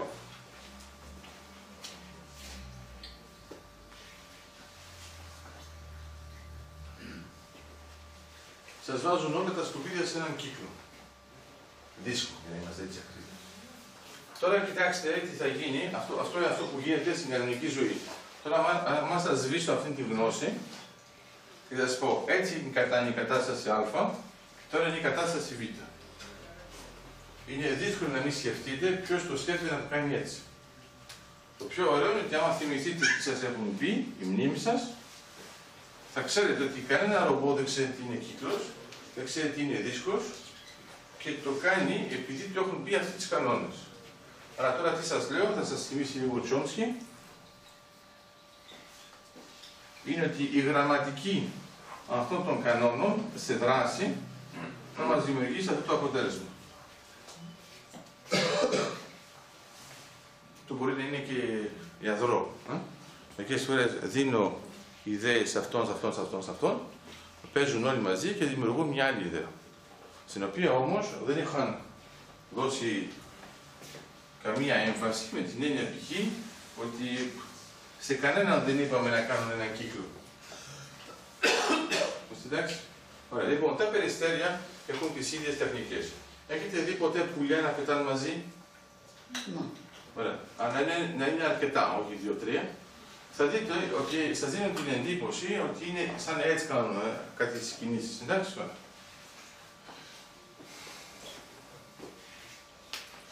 Αυτό είναι ένα πουλί, και αυτό είναι ένα πουλί, και αυτό είναι ένα πουλί, και αυτό είναι ένα πουλί, και αυτό είναι ένα πουλί. Αυτό που έχουμε αντιληφθεί είναι ότι πάνω κάτω για να πετάνε πολύ ωραία, αρκεί να ξέρουν πώς πετάνε οι 4 που είναι δίπλα. Άρα, όταν το κοιτάξετε τώρα σαν θεωρία παιχνίων, ενώ φαίνεται να είναι δεκάδες τα πουλιά, και λέτε, ρε παιδιά, πώς το κάνουν αυτό και να συντονίζουν? Γιατί πετάνε κιόλας, δεν είναι ότι περπατάνε.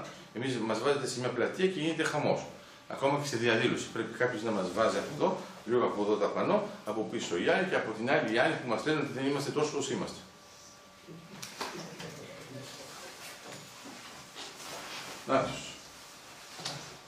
Αυτό λοιπόν που αντιληφθήκαμε είναι ότι άμα κωδικοποιήσουμε τη γνώση την τοπική και αυτός κάνει και αυτός τη γνώση την τοπική, τότε ολικά τα πουλιά πετάνε σαν να είναι συντονισμένα. Ενώ δεν είναι συντονισμένα, είναι συντονισμένα μόνο τοπικά. Άρα έχει ενδιαφέρον σαν ιδέα, ο τοπικός συντονισμός μπορεί να προκαλέσει ένα ολικό αποτέλεσμα. Ενώ αν προσπαθούσατε να κάνετε ένα ολικό συντονισμό, θα σας έλεγαν όχι, αυτό αποκλείται. Δηλαδή θα δίνετε πολλές μονάδες σκέψεις, θα πρέπει αυτός να θυμάται πάρα πολλά πράγματα μαζί. Άρα, εδώ λοιπόν ο Νάσ τι λέει? Στην πραγματικότητα υπάρχουν στρατηγικές συμπεριφοράς.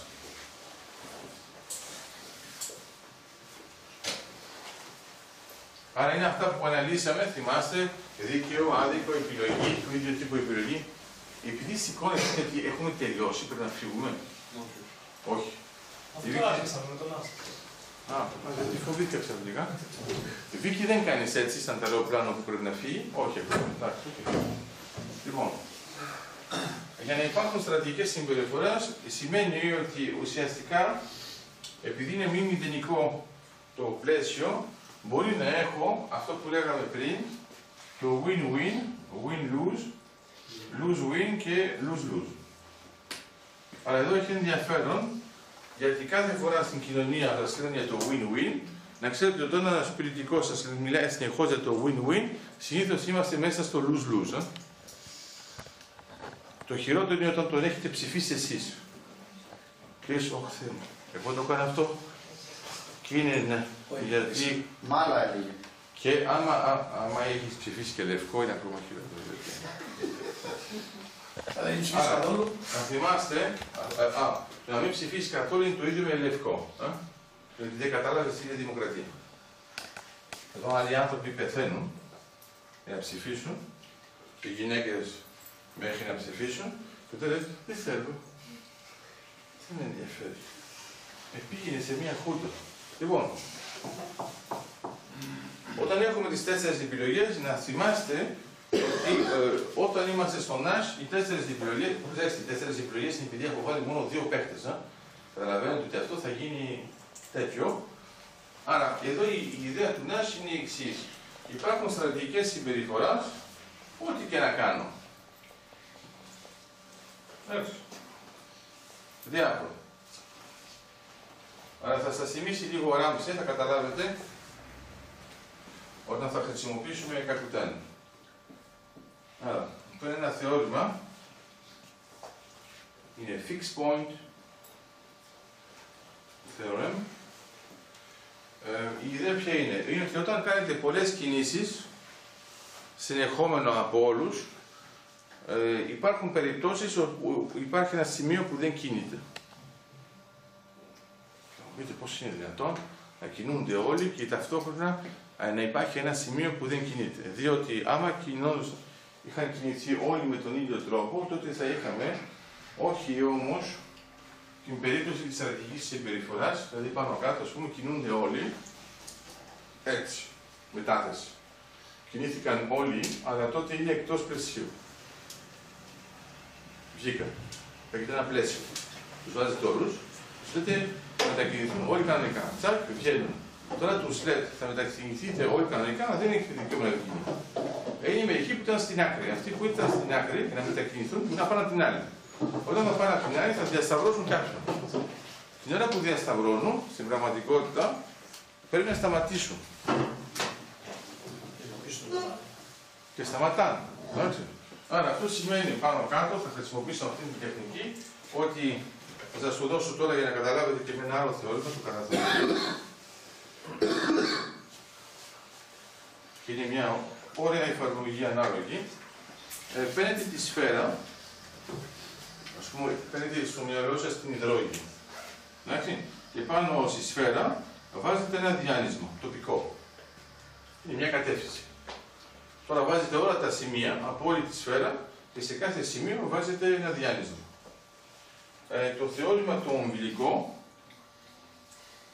θα σας πει ότι υπάρχει ένα σημείο που δεν ξέρετε σε ποια κατεύθυνση να φύγετε. Το κάνουμε πιο απαλά. Ας πούμε παίρνουμε το βόρειο πόλο, εντάξει, και βάζω τους μεσημβρινούς. Okay. Τώρα λέω η κατεύθυνση είναι όταν είσαι στο μεσημβρινό θα πηγαίνεις κάτω. Είμαστε εντάξει. Σχεδόν παντού δεν έχω πρόβλημα εκτός από τους δύο πόλους.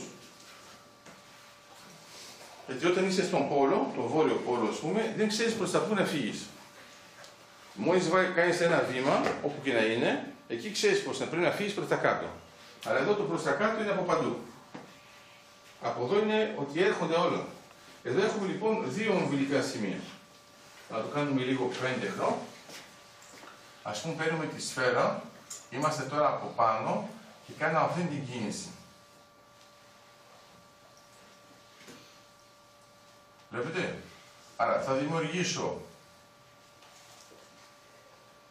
ένα πεδίο το οποίο θα έχει ένα διπλό σημείο πάνω κάτω. Αυτό το διπλό σημείο σημαίνει ότι θα είναι ένα σημείο που δεν θα ξέρω αν μπορώ να πάω αριστερά ή δεξιά. Το κέντρο. Αυτό το κέντρο είναι ακριβώς αυτό που κάνετε με το μαγνητικό πεδίο. Εντάξει. Δηλαδή μερικές φορές δεν το λέτε αυτό, αλλά ξεχνάτε ότι κάνετε μια μικρή βλακεία. Να σας δείχνω τη μικρή βλακεία που κάνουμε. Υπάρχουν και φυσικοί εδώ. Δεν το λέτε, Τέλος πάντων.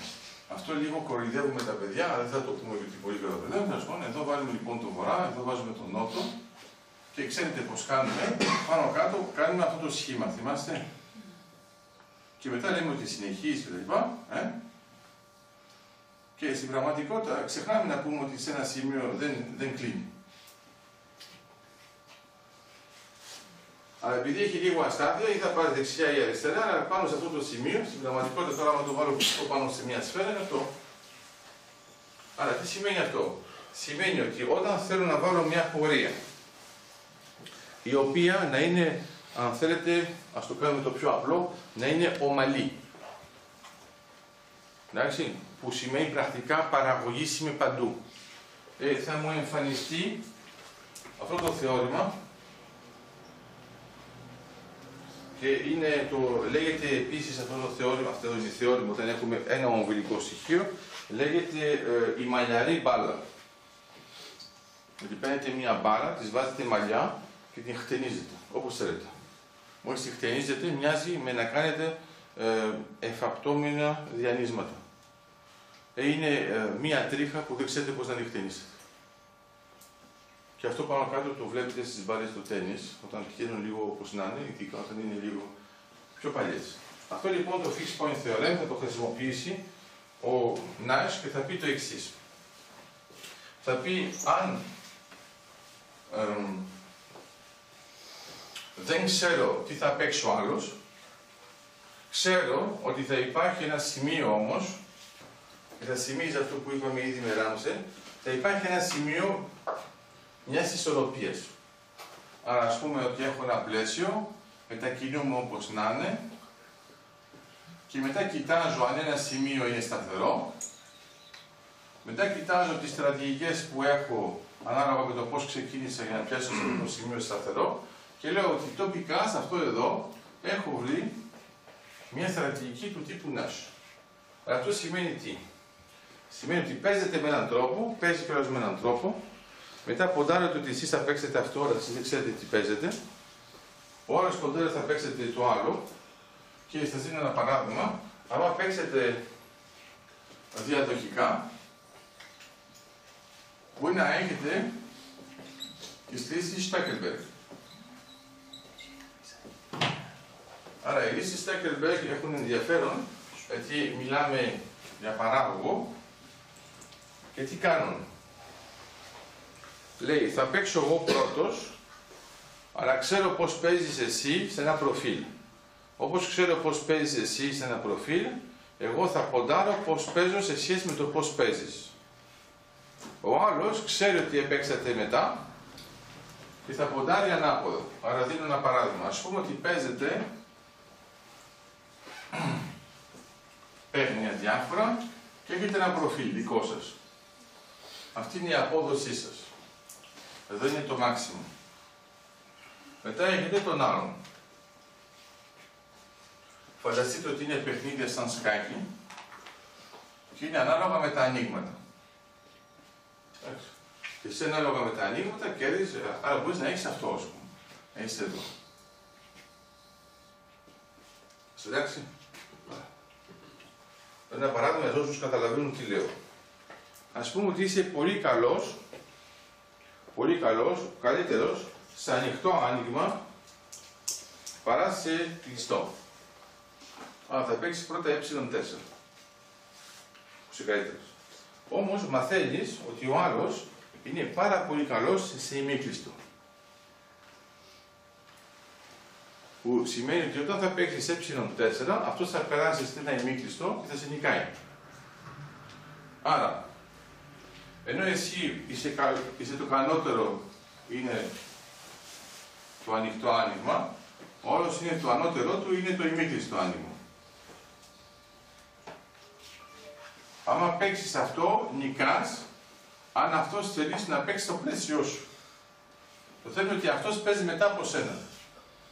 Και άμα παίξεις ε4, αυτός π.χ. μπορεί να παίξει γ5. Και μπαίνει σε μια σικελική.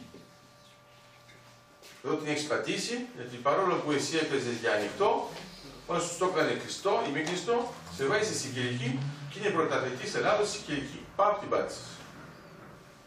Τι σκέφτεσαι. Λες, ρε παιδί μου, αφού τους ή άλλως ό,τι και να κάνω, θα πέσω σε αυτό που θέλει αυτός. Δέλτα 4.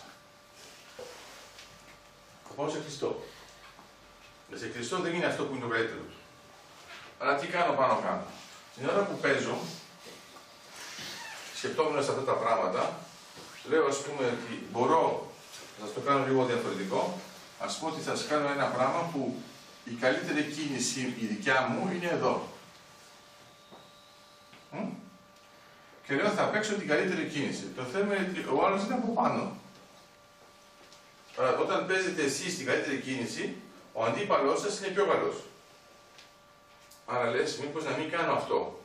Θα παίξω μια κίνηση που δεν είναι τόσο καλή, δηλαδή δεν είναι η καλύτερη, αλλά γι' αυτό όταν ανταποκρίνεται είναι από τις χειρότερες.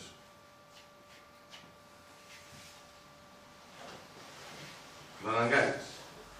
Μετά τώρα αυτός ξέρει, εδώ είναι του τύπου στα κρεβέ, γιατί είναι διαδοχικά, παίζεις γνωρίζοντας ότι αυτός θα παίξει έτσι και αυτός παίζει πώς θα παίξει έτσι και έχετε δύο καμπύλες, οποίες διασταυρώνουν. Άρα σας δίνω ένα παράδειγμα τώρα εκνευριστικό για όσους πιστεύουν στις παρατάξεις.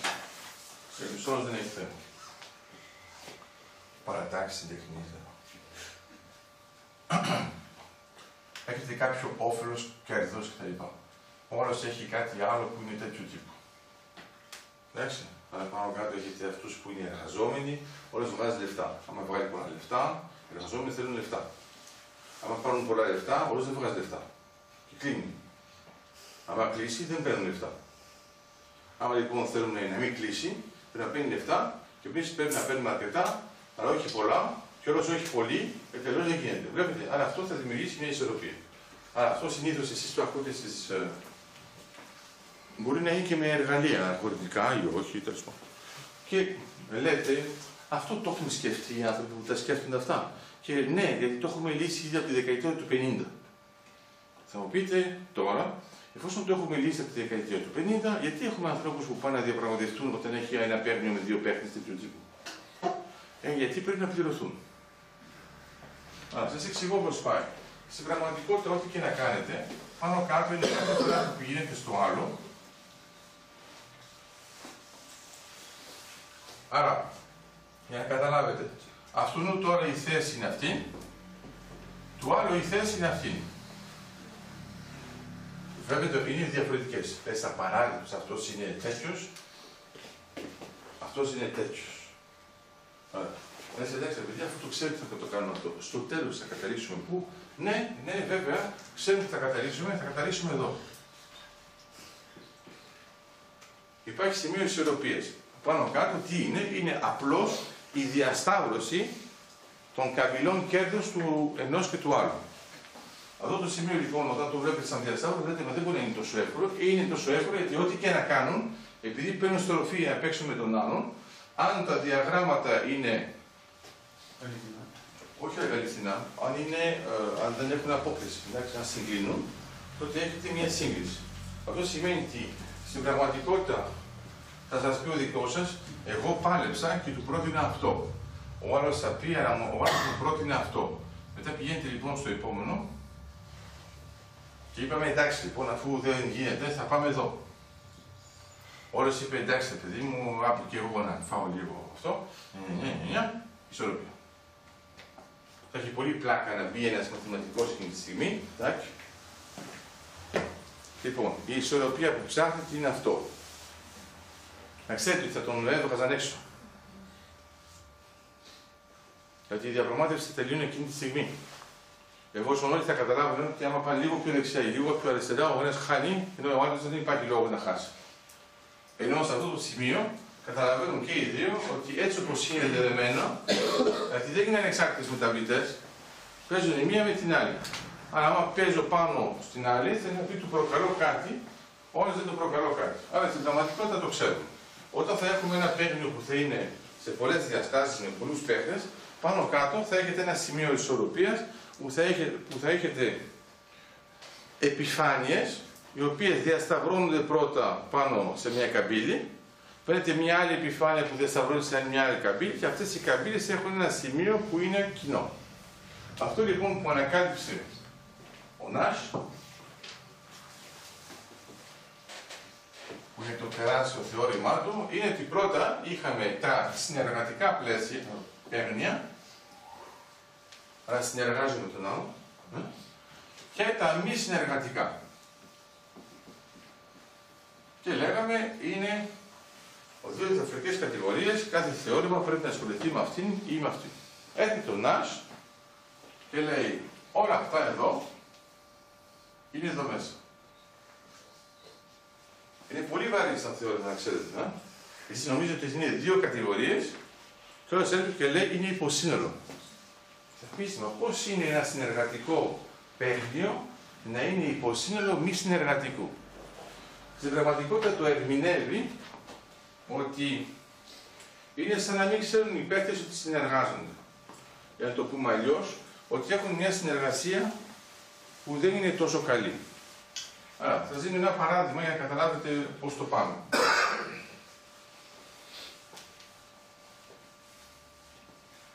Αυτό το Σόιμπλε δηλαδή. Δεν θέλω κακίες. Δεν θέλω καμία αναλογία. Θέλω απλώς να σκεφτείτε. Τον ψηφίζει ο Σόιμπλε. Τι σε νοιάζει. Εσύ να ασχολείσαι με αυτούς που ψηφίζεις. Άρα, δίνω λοιπόν μια παράξενη διαπραγμάτευση. Είσαι παραγωγός από κάτι. Τι θες να παράγεις εσύ? Αγκούρια. Πώς? Αγκούρια. Αγκούρια. Α, ναι, βλέπω, κατάλαβα. Σχετίζεται με το προηγούμενο, όχι. Παράγεις λοιπόν αγκούρια. Και θες να τα πουλήσεις σε ένα, ας το πούμε, μαγαζί.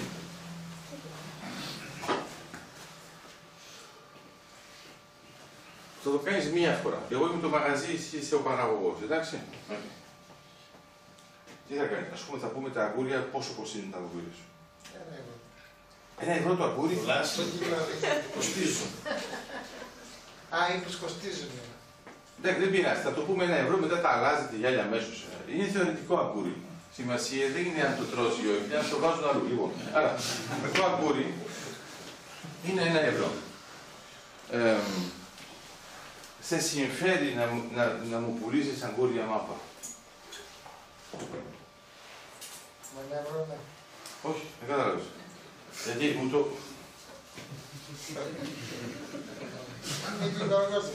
Είσαι πονηρός.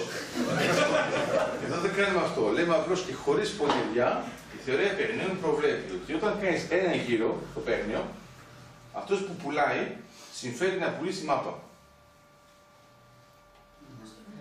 Γιατί όλα σου το πληρώνω, μετά εγώ θα τα φάω τα αγκούρια. Καρπαχτή. Αυτό είναι αρπάχτη. Λοιπόν, τώρα έχουμε 2 γύρους. Συνεργασία, δεν σε κρατάει. Εσύ βιάζεσαι, θα το πω στο γιο σου. Στο δεύτερο θα δεις το. Στο δεύτερο θα πάω. Λοιπόν, εδώ βλέπετε τη διαφορά μεταξύ της νοημοσύνης και της πονηριάς. Τώρα το κάνετε ανάποδο. Η θεωρία παιχνίων αρχίζει από το τέλος. Εγώ λοιπόν ξέρω ότι θα μου πουλήσεις μάπα στο δεύτερο. Άρα θα πάρω μία φορά. Στο τρίτη. Όχι, όχι. Δεν θα τον επιλέξω καθόλου. Να το πληρώσω το δεύτερο. Βεβαίως και όχι, Να το πληρώσω το δεύτερο. Ναι. Είναι χειρότερο, δεν θα σε πληρώσω και στην πρώτη άμα θέλω. Στην πραγματικότητα, αν το κάνεις ανάποδα, θα καταλάβεις ότι όταν θες να πουλήσεις τη μούφα και είναι περιορισμένος ο αριθμός των γύρων, η μούφα που πληρώνεις στο τέλος μεταδίδεται στα άλλα και αρχίζει με μούφα. Ναι. Άρα, τώρα πότε αλλάζει, εδώ είναι, γι' αυτό βιάστηκες. Πότε αλλάζει. Είναι όταν δεν ξέρουμε σε πόσους γύρους παίζουμε. Εκεί είναι επικίνδυνο, γιατί άμα πουλάς ελιές, λέω τώρα τυχαία είτε να γνωρίζω και μερικούς, και πουλήσετε από την αρχή κάτι που είναι μούφα, και δεν ξέρετε σε πόσους γύρους παίζετε, όλα σου λέει σε κάποια φάση, σταματάμε. Εσύ όμως την ώρα που σταματάς, ας πούμε, με κάλπικα λεφτά. Και που τα πούλησες στα μούφα, την πάτησες από το άλλο. Άρα στην πραγματικότητα, το πρώτο πράγμα που πρέπει να κάνετε, η θεωρία παιχνιών σας λέει, μην κάνετε συμβόλαιο με περιορισμένο γύρο. Δηλαδή μην κάνετε συμβόλαιο με 3 αγορές. Κάνετε συμβόλαιο χωρίς να ξέρετε τον αριθμό αγορών. Και είναι το ίδιο για τους συλλόγους. Εντάξει, θα καταλάβεις, είναι... Αν είσαι προμηθευτής και είσαι το μαγαζί, αν είσαι τι? αν είσαι το μαγαζί όμως, πρέπει να κάνεις. Όχι, είναι το ίδιο. Η ισορροπία από τις δύο πλευρές τους. Και το μαγαζί το σκέφτεται και σου λέει: εγώ με συμφέρει να το πάρω πιο φθηνό. Αλλά άμα μου συμφέρει να το πάρω πιο φθηνό και στο τέλος μου πουλάει μάπα, να το πάρω πιο φθηνό για να μου τι. Γιατί μετά ποιος θα μου το αγοράσει από το μαγαζί. Π.χ. ας πούμε, πες ότι έχεις πάρει ελιές, ξέρω εγώ, τις πήρε, δεν θα λέμε τιμές να μην μπερδευτούμε, ή τα αγκούρια σου, λέμε τη τιμή α, και εγώ σε ξεφτιλίζω και στο παίρνω α δια 10. Εντάξει. Κατά συνέπεια θα έχω τεράστιο κέρδος, υποτίθεται. Αλλά είναι τόσο μούφα τα αγκούρια του, που δεν θα αγοράσει κανένας από μένα. Πρέπει να σκεφτείτε ότι όλος μετά πάει μετά να το πουλήσει. Αλλά όταν τα βλέπεις εσύ τα αγκούρια και σου λένε είναι χάλια, Γιατί να τα αγοράσεις παρόλο που ο άλλος έχει κάνει κέρδος? Άρα έχει κάνει κέρδος υπολογίζοντας ότι θα τα πουλήσει. Και εδώ μπαίνουν και οι σύλλογοι καταναλωτών που ξαφνικά αρχίζουν να λένε αυτοί παράγουν ένα πράγμα παράδεκτο. Θα δείτε ότι ξαφνικά η εταιρεία αρχίζει να τα μαζεύει. Και λέει εντάξει, το αλλάξαμε, δεν είναι αυτό κλπ. Αυτό είναι ακόμα και με τα αυτοκίνητα. Θυμάστε, μερικά αυτοκίνητα, κατηγορίες ολόκληρες, και σου λένε αυτά που υπολογίζουν τα οικολογικά από πίσω. Ναι, αλλά τα πουλήσατε τα αυτοκίνητα. Εγώ μπορώ να σας πω ότι το κόστος μου σας φανεί ότι είναι τεράστιο να ξαναπαίρνουν πίσω το αυτοκίνητο. Το να μην τα ξαναπάρουν πίσω είναι πολύ μεγαλύτερο. Γιατί ξαφνικά είναι ολόκληρη αγορά που δεν θέλει να αγοράσει από αυτά τα αυτοκίνητα. Ενώ άμα πάρει πίσω, θα πούνε εντάξει, παιδιά, ανθρώπινο λάθος, κάποια βλακεία είναι, τα πήραν όμως όλα πίσω, τα διώχνουν. Εδώ είναι το ίδιο. Γι' αυτό κάνουν οι εταιρείες αποσύρσεις αυτοκίνητων για να επισκευές. Εντελώς. Γιατί η απόσυρση θα αφορά μόνο τον τύπο που δεν τον έχω κοροϊδέψει προσωπικά. Ο άλλος λοιπόν ξανάρχεται με ένα καινούργιο αυτοκίνητο. Το πρώτο πράγμα που θα κάνεις εσύ με το καινούργιο αυτοκίνητο θα το λες σε όλους. Είχα ένα πρόβλημα, αποσύρθηκε, έχω καινούργιο αυτοκίνητο. Δεν έχεις, το διαδίδεις σε όλους ότι αυτή η εταιρεία, όχι η εταιρεία που παράγει αυτό το νούμερο, τάδε, όχι, όλη η εταιρεία είναι έτσι. Και αν θέλετε να το δείτε λίγο πιο επικοδομητικά, να ξέρετε ότι είναι ακριβώς η τακτική που έκανε η Mercedes για να φτιάξει το Smart. Όταν έφτιαξε τη Mercedes το Smart, είναι πολύ απλό, θα το σκεφτείτε, πάρτε 5 χαρακτηριστικά από το Smart. Πολύ γρήγορα. Μικρό.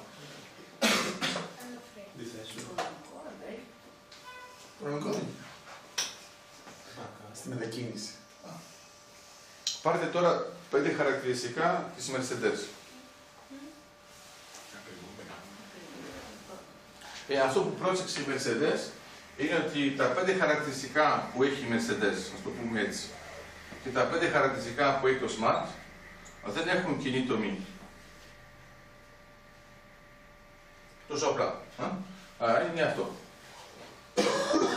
Και ρε παιδιά, άμα το βγάλουμε αυτό το πράγμα, οι πελάτες μας θα πούνε εγώ οδηγάω αυτό το πράγμα που έχουν και αυτό το πράγμα. Δεν θέλω. Άρα θα έχω κόστος. Αλλά τι έκανε η Mercedes? Δεν έβαλε πουθενά το σύμβολο Mercedes. Έβαλε Smart. Άρα αυτό είναι εκτός της αγοράς. Κοιτάζει λοιπόν να λειτουργεί. Στην αρχή ξέρετε, ήταν πανάκριβο και σιγά σιγά εκλαίγευση είναι πιο πολύ. Μόλις άρχισε το Smart να γίνεται μόδα, εμείς φτιάχνουμε τον κινητήρα. Τώρα κοιτάξτε πώς πάει. Επειδή δεν είναι όλο το αυτοκίνητο, το κάνουν έτσι, λένε ότι εμείς που είμαστε γνωστοί για τους κινητήρες μας, κάνουμε ένα πολύ καλό αυτοκίνητο, ακόμα και σε αυτές τις διαστάσεις, λόγω του κινητήρα. Άρα ξαφνικά είδατε ότι στα Smart όταν ανοίγατε και κοιτάτε τον κινητήρα έχει Mercedes. Αλλά όχι απ' έξω. Δηλαδή φοβήθηκαν ότι θα φοβηθούν οι πελάτες. Και δεν είναι αρκετά ευέλικτοι να σκεφτούν ότι η εταιρεία κάνει και αυτό. Αν το λέγαμε την αρχή, θα σκεφτόταν η εταιρεία, έπιασε έξι την εταιρεία της και κάνει φτηνά αυτοκίνητα. Σωστά, ακριβώς. Άρα μετά εγώ γιατί να αγοράσω ακριβό. Και να πάει το αντίστροφο. Πώς? Να πάει μια αυτική μάρκα να κάνει ένα καλύτερο αυτοκίνητο. Δεν μας ενδιαφέρει. Εδώ έχεις μια μάρκα που είναι γνωστή για μερικά κριτήρια. Και ξαφνικά το R&D της λέει θα παίξουμε σε έναν τομέα τελείως διαφορετικό. Λες όλος, πολύ ενδιαφέρον να πάτε αλλού. Είναι το κλασικό. Εδώ τι είπαν. Εντάξει παιδιά, θα το κάνετε, θα το βάλουμε smart, θα κάνουμε όλο το marketing γύρω από αυτό. Αν δουλέψει, θα πούμε ότι είναι δικό μας. Δεν δουλέψει, δεν το ξέραμε. Άρα αυτό είναι ακριβώς η θεωρία παιχνιδιών, γιατί ξέρει ότι όλο δεν έχει πλαστικότητα εγκεφάλου να σκεφτεί ότι μια εταιρεία μπορεί να κάνει και αγκούρια και ξαφνικά και ντομάτες. Γιατί εσείς, ας πούμε, είσαι διάσημος για τα αγκούρια, έρχεται όλος και σου λέει: κάνε και ντομάτες, ρε παιδί μου, αφού είσαι διάσημο. Λέω: όχι, ρε παιδιά. Εμένα με ξέρουν μόνο για τα αγκούρια. Αν βάλω την ντομάτα, είναι ωραία. Αλλά μετά τι κάνεις? Τον βάζεις να κάνει ντομάτες, δεν λες ότι είσαι εσύ, Μετά εμείς λέμε πω οι ντομάτες του τάδε πολύ καλές. Λέει, εγώ του δίνω τους σπόρους. Άρα έχεις διευρύνει το πλαίσιό σου χωρίς να είναι αρνητικό. Άρα δεν έχεις κόστος. Αλλά το πρώτο πράγμα που σκεφτόμαστε είναι το κόστος. Και αυτό που προσπάθησα να σας δείξω εδώ είναι και μια φράση που λέει το Λάσκερ στο σκάκι. Λέει στο σκάκι, μην προσπαθείς να βρεις την καλύτερη κίνηση, βρες την καλή που ενοχλεί τον αντίπαλο. Εμείς μερικές φορές επικεντρωνόμαστε στο καλό. Άρα εδώ έχουμε ένα άλλο θέμα που μας μαθαίνει ο κύριος Νάσ. Είναι το εξής. Πώς θα βρούμε αυτή την ισορροπία. Πάνω κάτω τι κάνουμε. Ας πούμε ότι έχουμε διάφορους παίκτες.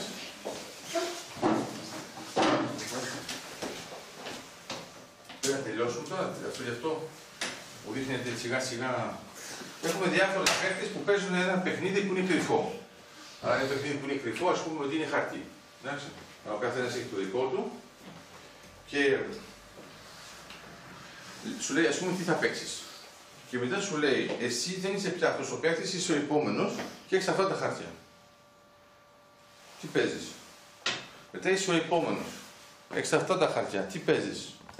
Εντάξει.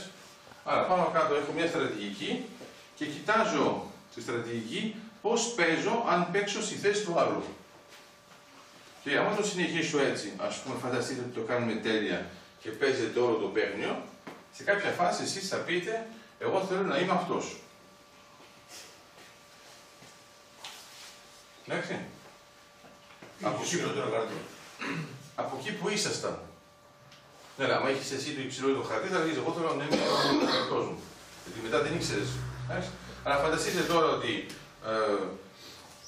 μονομερός και σιγά σιγά επιμερός, ο καθένας καταλαβαίνει ότι από αυτά που είχε, τι μπορεί να έχει.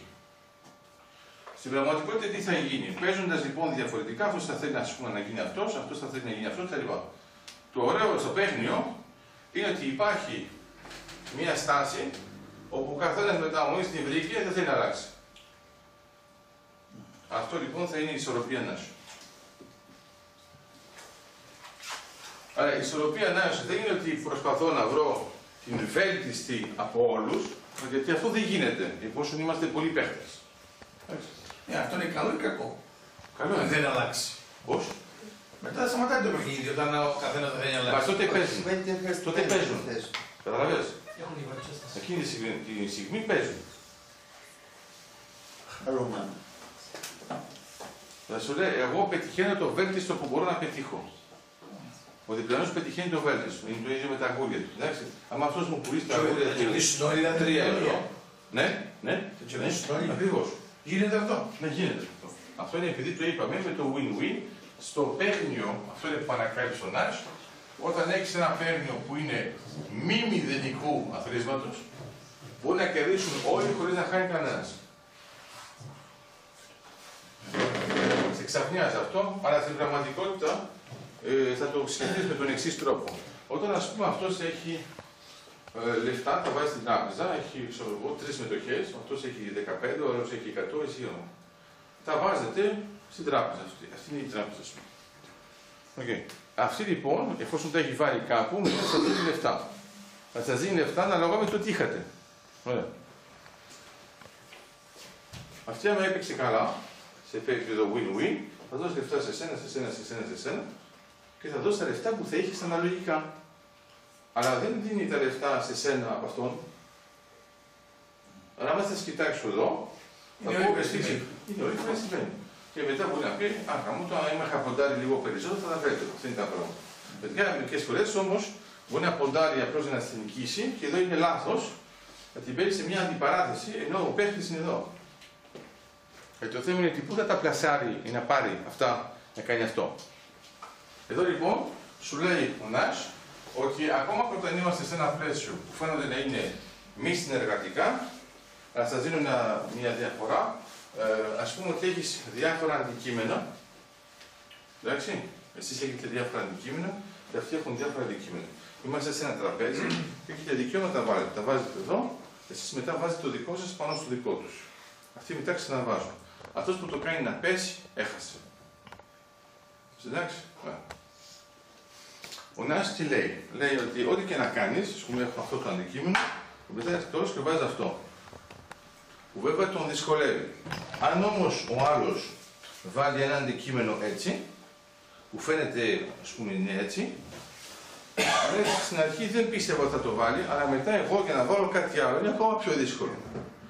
Το ύψος αυτό θα είναι η ισορροπία Νάσου. Τώρα είμαστε σε επίπεδο συνεργατικό. Θα βάλετε αντικείμενα που είναι εύκολα. Ο καθένας εύκολο, θα πάτε πιο ψηλά. Άρα ο Νάσης τι σου λέει? Σου λέει, όταν οι άνθρωποι δεν συνεργάζονται με τίποτα και δεν ασχολούνται, δεν ξέρουν ένας τον άλλον, θα έχουμε μια ισορροπία Νάσου. Όταν συνεργάζονται, θα έχουμε μια ισορροπία Παρέτο. Θα είναι πιο ψηλά. Αλλά αυτό που κατάφερε να αποδείξει είναι ότι εμείς παλιά, το λέω εμείς, φώνη μόλις κτλ., νομίζαμε ότι είναι μόνο αυτός που υπάρχει. Και λέγαμε, δεν υπάρχει συνεργασία, 0. Αλλά μετά έρχεται ο Νάς, εδώ είναι η ανακάλυψή του, και είπε, ακόμα κι αν μη συνεργάζονται, το πλαίσιο ότι παίζουν σε ένα παίγνιο μη μηδενικού αθροίσματος, επιτρέπει να βρούμε ένα πράγμα που θα είναι μια ισορροπία, η οποία δεν θα είναι 0. Άρα θα δώσει, αν θες, πάνω κάτω, ένα μικρό όφελος στο καθένα, αλλά θα είσαστε όλοι ωφελημένοι. Αν όμως συνεργαζόσασταν, είμαστε ακόμα πιο πολύ. ναι, και θα είχατε μια ισορροπία Παρέτο. Αλλά το πιο εντυπωσιακό, αυτή είναι η ανακάλυψη του Ντάς, είναι ότι ακόμα και χωρίς συνεργασία υπάρχει πλαίσιο για όφελος. Που αυτό πριν το 56 κανένας δεν το έχει σκεφτεί. Και αυτό το έκανε κοιτάζοντας τα πουλιά, τα διάφορα στοιχεία και κωδικοποιώντας με έναν πολύ ωραίο τρόπο τι γίνεται όταν δεν ξέρω τι γίνεται, αλλά προσπαθώ να βρω αν κάτι γίνεται πάντα, ακόμα και αν δεν ξέρω τι γίνεται. Και αυτό είναι το σημείο που δεν μετακινείται. Το fixed point θα μου δώσει ένα θεώρημα, το θεώρημα του Κακουτάνη θα του δώσει αυτό που είχε ανάγκη να βρει μια λύση και σου λέει αν η λύση, εδώ είναι η ισορροπία Νάς, αν μπορώ να βρω μια λύση που όταν την παρουσιάζω σε κάθε παίχτη και παρόλο που ξέρει πως παίζει ο άλλος μετά δεν θέλει να αλλάξει, άρα έχει μια μορφή συμμετρίας, θα δείτε τελικά ότι είναι καλύτερο. Άρα θα σας δίνω ένα παράδειγμα σχετικά απλό, να καταλάβετε πώς πάει. Ας πούμε ότι έχετε 6 άτομα, εντάξει, έτσι, 1, 2, 6, και εσύ λες 10 πράγματα, είναι αντικείμενα, εντάξει, ας πούμε αυτό. Θα σας παίρνω την εξάδα, άρα σας κάνω αυτήν εδώ την εξάδα, και λέω, το παίγνιο είναι το εξής. Επιλέγω κάποιον, του απαγορεύω να μιλάει, και οι άλλοι πρέπει να πούν αυτό που έλεγε. Άρα, εσύ το λες, αυτούς εδώ τους 5, εσύ λες αυτούς τους 5, τα δικά σου, που υπέρεξες εσύ. Τα δικά σου θα θυμάσαι, μπορείς να το κάνεις, εσύ το ίδιο. Και τώρα σας λέω, αυτός που κάνει λάθος, εγώ επιλέγω τυχαία κάποιον τώρα. Εντάξει. Αυτός που κάνει λάθος είναι νεκρός. Απλά πράγματα, εντάξει. Αν θες μπορώ να πω φτωχό, δεν μας πειράζει. Είναι ανάλογα με το τι θες εσύ. Okay. Λοιπόν, μπορείς και φτωχός και νεκρός, αν θες. Τώρα, ας πούμε ότι είναι αυτή, επειδή είναι ουδέτερη, δεν είχε παρακολουθήσει τα πάντα. Εσείς τώρα ξέρετε ότι ή θα πρέπει να μάθετε απ' έξω τα 10 και να είστε σίγουρος ότι άμα πέσει εσένα θα ζήσεις. Αλλά το πρόβλημα είναι πρέπει να πάει απ' έξω και αυτόν και αυτόν και αυτόν και αυτόν και αυτόν. Μπορείς. Μπορείς. Θα μάθεις 50 λέξεις. Εντάξει, αλλά το κόστος εδώ είναι 50 λέξεις. Τώρα όμως μπορείς να συνεργαστείς. Και να πούμε, ας πούμε, ότι αυτός εδώ θα παίξει σε αυτόν, ο άλλος θα παίξει σε αυτόν, κλπ. Και αυτή εδώ η τεχνική σου επιτρέπει να έχεις έναν αντιπρόσωπο και λες, εμείς έχουμε συμφωνήσει ότι όταν ρωτάνε για αυτήν, μιλάει αυτός. Όταν ρωτάνε για αυτόν, μιλάει αυτός. Κόστος, 10 πράγματα. Η ομάδα οργανωμένη έχει πια κόστος αναμονάδα 10. Και έχει πια 50, άρα έχει 5 φορές καλύτερη απόδοση. Θα πούνε όλοι το ίδιο πράγμα δηλαδή. Πώς? Θα πούνε όλοι το ίδιο πράγμα. Όχι, όχι. Άλλο είναι αυτό που Θα σε βγάλω την ομάδα, θα βάλουμε άλλον. Αν κάνεις τέτοια, μπορεί και να πεθάνουμε. Λοιπόν, όχι. Τα 10 τα λέει αυτός. Τα 10 τα δικά τα λέει αυτός. Τα 10 τα δικά τα λέει αυτός. Αλλά εσύ θα πεις τα δικά σου. Του Γιώργου θα πει τα δικά σου. Και συνεχίζουμε και μετά εσύ θα πεις Γιώργου. Αυτό είναι. Αυτό λοιπόν είναι μια πολύ ωραία λύση που μου επιτρέπει να πάω από 50 στα 10. Τώρα θέλω να βρω μια ανθεκτική λύση. Αυτό εδώ δεν μου αρέσει, του ρίχνουν στους χαλιάρες, πεθαίνει. Άρα η δομή σας έχει δεχτεί ένα χτύπημα. Τώρα ξέρετε ότι άμα πέσει σε αυτόν, εσείς δεν έχετε ιδέα τι έλεγε. Συμφωνούμε? Οκ. Άρα τώρα πρέπει να σκεφτείτε κάτι. Το σκέφτεσαι εσύ αυτά. Τώρα συμφέρει ουσιαστικά να πάρετε τα 10 και να τα διασπάσετε σε 2, 2, 2.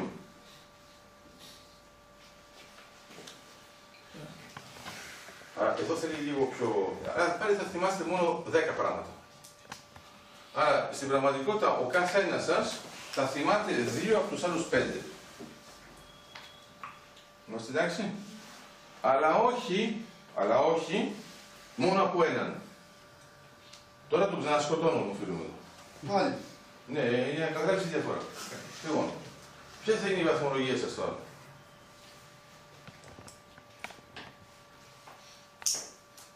8. Εντάξει. Θα είναι τα δικά της και θα είναι 2 εσύ, 2 εσύ, 2 εσύ, 2 εσύ. Άρα σημαίνει ότι ακόμα και αν χτυπάω, άρα αν δεν χτυπήσω κανέναν, είστε σε δεκάρι. Η άλλη δομή, αν χτυπήσω έναν, 0. Εδώ χτυπάω έναν, 8. Θέλω να πει ότι έχετε κάνει μια κατανομή που τι πρέπει να κάνετε, που είναι καλύτερη, άρα η δομή σας είναι πιο ανθεκτική. Αυτό το βλέπεις, ας πούμε, σε συλλόγους που μπορεί αυτός να φύγει και να μπει αυτός. Αν δεν έχετε βάλει όλα σε αυτόν, ας πούμε, ήταν ο γραμματέας, οτιδήποτε κτλ., πρέπει κάποιος να ξαναμάθει όλη τη δουλειά από την αρχή. Ενώ αν έχετε κάνει λίγο επιμερισμό, το delegation που λέμε μερικές φορές, για αυτοί που μιλάνε ελληνικά, τότε είναι πιο εύκολο. Άρα εδώ τι βλέπετε, μας μαθαίνει μια άλλη τεχνική, είναι ότι το βέλτιστο δεν είναι ανθεκτικό σε βάθος χρόνου. Τα ακούς Μαρίνα αυτό? Τσατίζεσαι, αλλά το ανθεκτικό είναι βέλτιστο σε βάθος χρόνου. Δηλαδή, όταν θα δεχτείτε πολλά χτυπήματα και θα πρέπει η δομή να αντέχει, τελικά αυτή η οργάνωση που κάνετε που είναι πιο ανθεκτική, θα κρατάτε πάνω τουλάχιστον το 8 και όταν δεν έχετε προβλήματα το 10. Ενώ το άλλο θα ήταν απλώς το 50, το ξέρω, το παίρνω, αλλά μόλις έχω έναν που κάνει δεν μου μένει πια τίποτα. Και είναι ακριβώς αυτό που γίνεται με τις επιχειρήσεις, αν θέλετε, που έχουν βάθος χρόνου, οικογενειακές κτλ. Ξέρετε το κλασικό παράδειγμα που λέμε, φτιάχνουμε μια επιχείρηση, θα τι κάνει ο γιος? Την πουλάει. Ωραία, δεν την πουλάει αμέσως. Τι κακοπάει. Την τρώει λίγο και βέβαια ο εγγονός Την πουλάει. Άμα αντέξει. και μετά ξανά τα ίδια, γιατί ο Οδυσσέγωνας βέβαια έχει μείνει με τίποτα. Άρα ξανά με το Οδυσσέγωνα πρέπει να φτιάξει κάτι και μετά ξανά. Εδώ λοιπόν τι γίνεται? Μια ανθεκτική λύση είναι, αν έχετε μια ομάδα, μπορεί να πάρετε π.χ. σε μια οικογένεια έναν διευθύνον σύμβουλο που είναι εκτός και έχετε τώρα μια οικογενειακή επιχείρηση και τι παρατηρείτε? Αν ψάξετε τις οικογενειακές επιχειρήσεις που έχουν ξεπεράσει τα 100 χρόνια, δεν βάζουν ποτέ διευθύνον σύμβουλο που είναι της οικογένειας. Δηλαδή ποιο είναι το πρόβλημα? Όταν παίρνετε της οικογένειας, παίρνετε έναν κολλητό ο οποίος είναι άσχετος. Όταν παίρνετε ένα διευθύνον σύμβουλο μετά από έναν διαγωνισμό, παίρνετε ένα σχετικό που είναι μη σχετικό σε εσάς οικογενειακά. Δεν σας αρέσει, τον αλλάζετε, παίρνετε άλλο. Αυτός επειδή πληρώνεται για αυτό το πράγμα, θα κάνει την απόδοσή του. Άρα είναι πάλι win-win. Η οικογένεια κερδίζει, διατηρείται, αλλά δεν παίζει μόνο με τα δικά της τα προβλήματα. Τύπου, το πήρε αυτό γιατί ήταν ο αδελφός μου. Ναι, αλλά ο αδελφός μου δεν ξέρει τίποτα οικονομικά, τι τον πήρε. Ήταν ο αδελφός μου. Βάλε τον αδελφό σου μαζί μας, αλλά πάρει κάποιον που να ξέρει. Και μετά κάτσε μαζί μας. Είμαστε εντάξει. Αυτό λοιπόν ήθελα να σας πω γενικά, και τώρα βλέπω ότι ο Στέλιος σηκώθηκε σοβαρά. Άρα, ήθελα να σας πω ότι η θεωρία παιχνίων, η σοβαρή θεωρία παιχνίων, και θα ήταν καλό να κοιτάξετε λίγο. Άρα, μερικά προβλήματα μπορεί να παίξετε λίγο X, θα σας βοηθήσει σε μερικές τοποθετήσεις. X, Go, Dames, σκάκι, και μετά να διαβάσετε λίγο αυτά που έχουν γράψει, όχι αυτά που έχουν γράψει αυτοί που έχουν γράψει, σε αυτά που έχουν γράψει αυτοί που έγραψαν. Στην πηγή. Στην πηγή, στην πηγή. Άλλοι λένε στην πυρά, εδώ είναι στην πηγή, στην πηγή, στην πηγή, γιατί εκτός πηγής ο άλλος δεν τα πιασε όλα ακριβώς και τα λέει κάπως δικά του. Και όταν ο άλλος δεν κάνει και πολλά δικά του και λέει ότι κάνει από τον άλλον, στο τέλος ακούτε ένα πράγμα που δεν έχει καμία σχέση με αυτό που έκανε ο πρώτος. Ενώ μόνο ο πρώτος είχε αξία και γι' αυτό του δώσαν το βραβείο Νόμπελ σε αυτόν και όχι σε αυτόν που έλεγε ότι ήξερε ότι αυτό που έκανε. Είμαστε εντάξει. Ευχαριστώ πολύ. Να είστε καλά παιδιά και καλή συνέχεια.